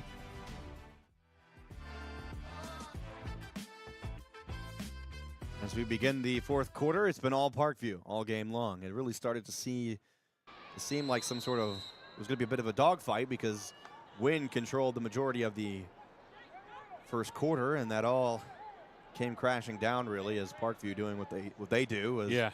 Again, just it takes the wind out of your sails if you're Wynne. There's Bunting, right side, finds a man. That's Elliott Bumpers. Gain of about 9. And nice hands there by Bumpers, and nice tackle there by Corbin O'Hara for Wynne. That's one of those, if you don't wrap up, that is a big play and maybe a touchdown. So 3rd down and 13 from their own 45, as they had a couple of block in the back penalties to start this drive. That set them back 10 yards. And that's how we got here to 3rd and 13. Now Bunting will look to throw, and look out, he's going to throw it quickly, and it's intercepted. Picked off, and this one's going to go back for a touchdown. A rare defensive touchdown. I don't think we've seen something like this all season. That's the mystery man, number 44. Well, that's too bad for him. We didn't get a complete roster from their administration and coaching staff. Yeah. His time to shine, and we'll just say good job, Rigo, as he was able to pick it off and rumble all the way. Yeah. Rumble, big man rumble all the way to the house. That's definitely due to, we haven't really seen Bunting lose time in the pocket that fast. Yeah, we'll want to see that again at some point to see where that happened. There was definitely some sort of missed assignment up the middle. And it's almost like E-Man has had such success all year. Yeah. I was surprised to know how to deal with that. He hadn't really faced that up the middle pressure all season long. I can't think of a single time where he's thrown an interception all year, because it's just hardly ever happened.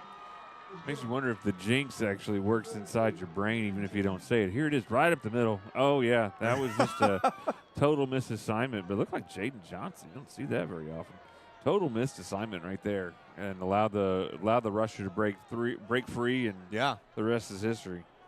So now 42-10 is our score here to start the 4th quarter. I mean, stop the clock too. Yeah, I mean, that's a change, because this one was ticking away pretty fast. It was. And all of a sudden, it's there's that one mistake. That's that one mistake. Well, and I was just thinking, I was wondering if the jinx can read your mind, because I was thinking this has been clean. The only turnover we had was the punt. The bad snap on the punt that ended up, it was going to be a turnover on downs anyhow, or a change of possession. Mm-hmm. And then, but this was the first, live turnover committed by an offense. And now you got to think, Wynne, I'm sure they have a whole bunch of different, onside kicks that they're ready to trot out and try. Why not? Hey, the game's not over. Still got just under 11 minutes left to play in the 4th quarter. So I'm knocking on the wood under our table that this could happen as a football March Madness. I'm knocking even harder on the wood. They're definitely lining up to do something. Parkview looks like they're ready for it in a very unusual definitely kick return. Unbalanced return line.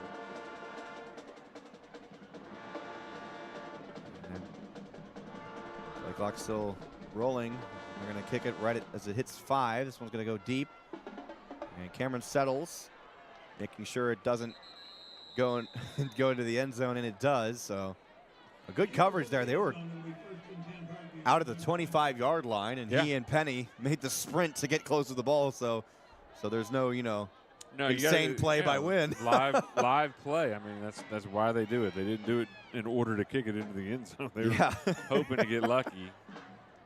Which on an onside kick, that's about right. I heard on the NFL broadcast last night that I think there's 2 out of 30 or 2 out of 31 onside kick recoveries out of the NFL this year. Like it's such a difficult thing to pull off, especially in the NFL now with the new kickoff rules. You gotta declare for it. Yeah, it has to be known by everyone 100 miles. I mean, to be from clear, the stadium. Most of the time but now you do eliminate the element of surprise in the NFL, which is not as much fun. Pretty much a new squad on offense. Yeah. For the Parkview Patriots, as it looks like that's Montreal Thompson. Yeah, you are Montreal Thompson, quarterback, the sophomore. Yeah. He's going to get some game reps. I mean, at this point, you're up 32 with 10 to go. You guys start thinking about next week. I know we are eagerly looking at the scores from around the state. I know Maumelle and Greenbrier is on the other side of the bracket from us. Yep. Last we saw was 10-6 now here from Will's 10-9. 10-9, yeah. 1 point lead for Maumelle. They're around the same amount of time left in the fourth. One of those teams will visit Little Rock next week for a big second round. Rubble with the snap. Thompson picks it up. Still got some great blocks out of it, though, and gained quite a few yards. So kind of shadows of what Quentin Murphy did earlier in the season. Yeah. It was trouble with the snap, still pick it up and make something out of it. Obviously, this time didn't result in a score, but still a gain of yards. Yeah, well, I mean, that obviously could have been a huge loss. Yeah. So not only did he prevent the loss, but he was able to net something out of it. Third down and 6. And this is where you're going to see a lot of the issues at this point of the game with the second, third teamers in. You're going to get alignment issues, handoffs. Whoa, and Thompson assignments. loses the football. And a Patriot offensive lineman fell on top of it quickly. Yeah, that could have, I'm not going to say disaster because we're too far removed from that, but that really could have been yet another turnover. Dylan Fields was Johnny on the spot for Patriots there, falling right on the ball. Now here's something that we really haven't seen for a while is the Patriots in punt formation, and it's Solomon Aguilar, the punter, because normally, we saw Amarian Robinson at punter, but since, obviously with him being out with the injury, he's not punting this time. Yeah, Amarian had 17 of the team's punts going into the year. This is just the third for Solomon. And it was nearly blocked. Still a good punt. Nice Take bounce. a really good bounce and an even better roll into Wynne territory, but it won't go far. It's only going to be picked up at the 48, it looks like. So Wynne's going to get the ball, 8:07 to go. They have, a little bit of pep in their step now after the defensive touchdown. Yeah. And a little bit of energy off of the kind of extracurriculars that we were seeing in the third quarter. Yeah. They understand the situation. But they're in no means does it look like they are going to wave the white flag. They're going to scrap and claw and try to get something out of this. And now there is a timeout. Goodness gracious.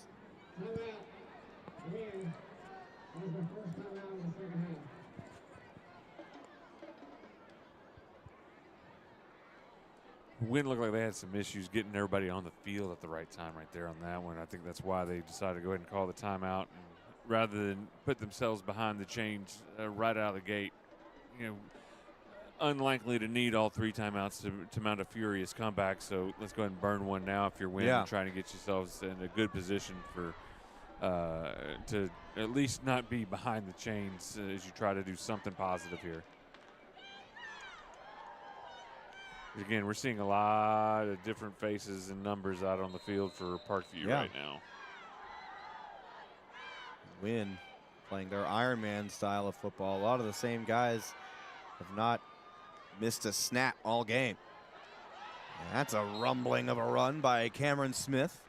Yeah, Smith, boy, he kept his pads low, hit the hole, and just kind of was ready to run over anything he saw. That's Jaden McMillan came up to make the stop, holding on for dear life as much as anything. That was nice, good, hard running there from Wynne. That'll move the chains as well.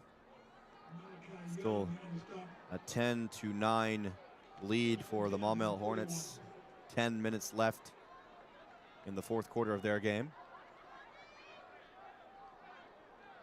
Winner of that game will play the winner of this. The handoff right side and a great tackle in the backfield. A good time stop by Tori Enlow Moore. Yeah, Tori in there. Malachi Young came up to get a little bit of the cleanup as well. Then, another 4 or 5 black jerseys that, as you've mentioned throughout, Trip Thayer, Parkview is extremely good at swarming to the ball, gang tackling. You don't see a lot of it. You don't see a lot of guys making making a tackle on their own. You got a bunch of your teammates coming right behind you. Second down and 11. Toss left side, ball is on the ground and quickly picked back up.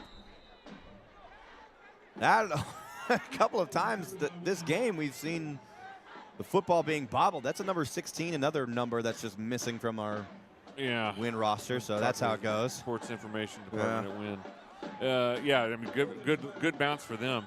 You know, for Wynne to be down as much as there, you wouldn't be surprised to think that there would be a number of turnovers, but that's not been the case tonight. They played very clean offensively. And another timeout for the Yellowjackets.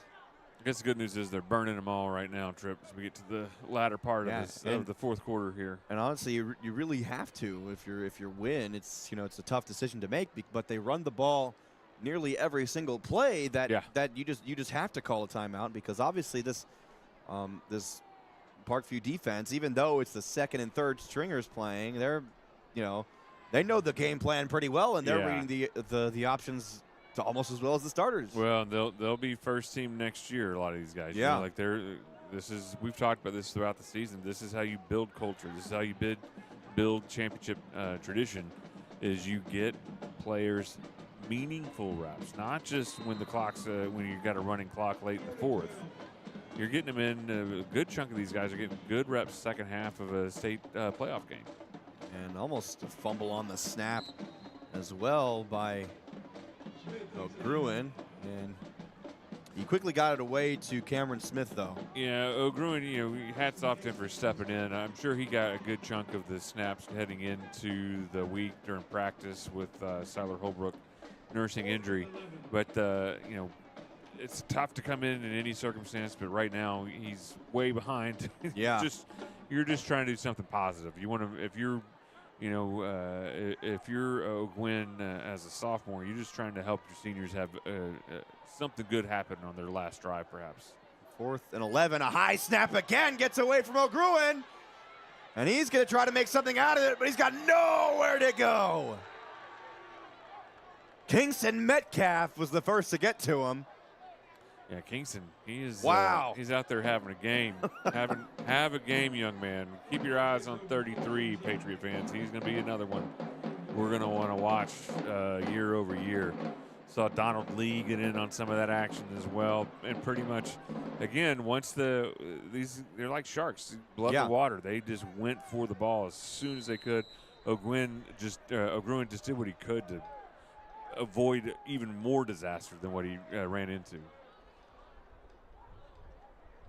Parkview well into Wynne territory here. Here's Marcus Barnes on the handoff, and they're going to stop him after a 2-yard gain, trying to get some extra room, but it looked like someone had a good grip on his legs that he couldn't move. Yeah, I mean, he was trying to wiggle off, but that looks like that was I got my sheet out here. Look, it's Wyatt Hill for Wynne, holding on for dear life and not letting him get free. Yeah, we've got a bunch of younger and new kids out there on the offensive line as well. I see Quincy Bruce out there. He's the reserve senior. See Ty Jordan out there, reserve sophomore, getting some line play. 2nd down and 8 to go. Thompson rolling out to his right side on a quarterback keeper. Got a good chunk of yards. They'll mark him down to the 30-yard line. Yeah, it looked like there was supposed to be a little play action on that Jaden Mayweather, the junior running back. Maybe he was out of position. It's hard to tell when you've got both backups in. You don't know which one is out of position. Yeah. But all's well that ends well. Another positive gain, and now Parkview at third, manageable with 3.5 to go in the game. Couldn't have said it better myself. All's well that ends well. And looking in at Maumelle and Greenbrier, the Maumelle Hornets had started their drive from their own 1-yard line. I think they may have just gotten the first down. So deep in the 4th quarter of their game. There's a run to the left side. That's number 26. That is Jaden Mayweather. We haven't seen him in a few games. Yeah, Jaden looked like he was good job of holding on to the ball there. Looked like they were really making a play at the ball. Oh, yeah. So now 3 minutes to go. The ball game. We obviously not too worried about trying to defend the pass. If you're Wynne, you're just trying to slow down this run game and try to keep Parkview out of the end zone. That's all they can really do, but Parkview's been, despite it being mostly backups and the backups, they're running the ball well. even then so. Marcus Barnes up the middle on a 1st down run. Nice job by the backup offensive line there. Yeah, they're doing a great job. They're earning their themselves a future starting spot. Ty Jordan pulled from the left guard spot, was able to kick out and help create that hole. Nice job by the reserve lineman out of Parkview. Will Watkins, our producer, is trying to run away from us. I think he's getting an early start on cleaning up our equipment. As the clock continues to roll with 2:05 remaining in this ball game. Barnes right side and tried to make a good cut, but he was tackled by Cameron Smith. Yeah, nice job by Smith getting out there and shutting that down. And that'll be 3rd down. We'll see where they officially mark it. It looks like it'll be 3rd down and 8 with 1:40 remaining.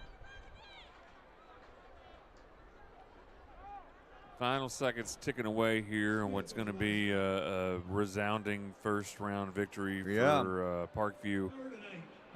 You know, if you're Parkview, you're looking at this. You know, injuries are the thing you worry about most in a game like this, heading into the playoffs.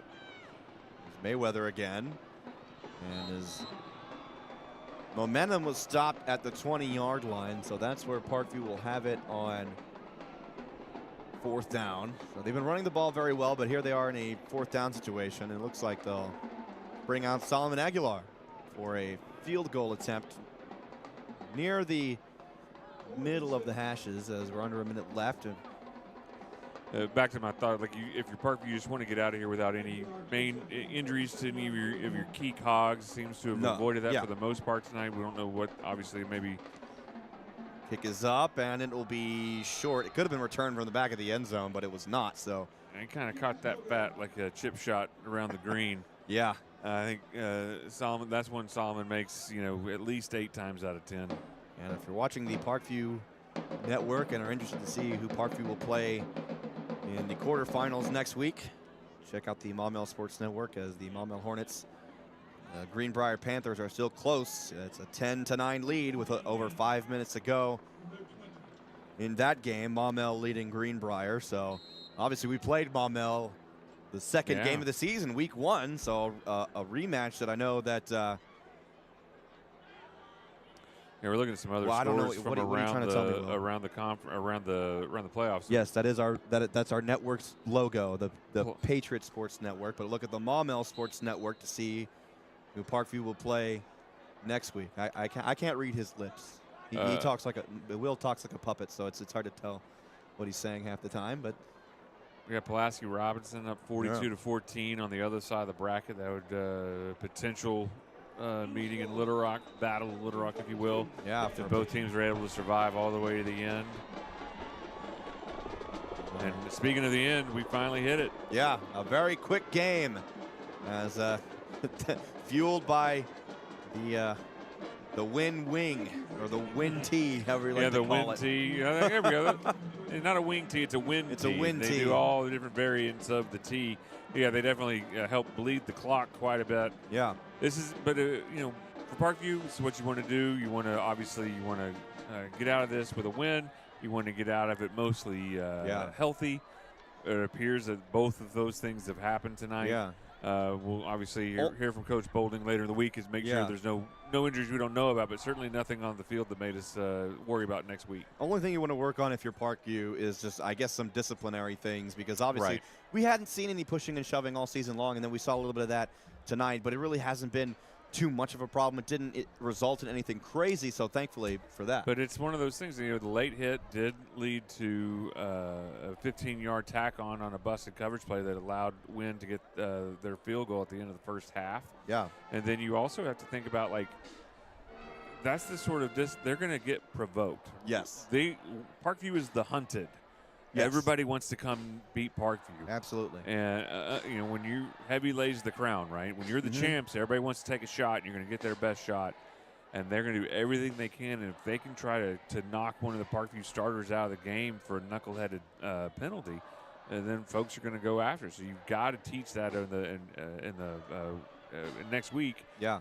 Keep your heads. Don't ever, ever, ever retaliate.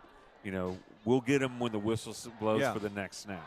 So that'll do it for us. Head on over to our sister network, also brought to you by Natural State Sports, the Maumelle Sports Network, to see who the Parkview Patriots will face off in the playoffs next week. It's still a close game. 2.5 minutes left in that one as we finish here on the Patriots Sports Network, also brought to you by Natural State Sports. The Parkview Patriots defeat the Wynne Yellowjackets 42-10 to begin the state playoffs here in the first round. So for our crew here for the Patriots Sports Network and my partner Brett Kincaid, this is Trip Keeter saying good night from War Memorial Stadium.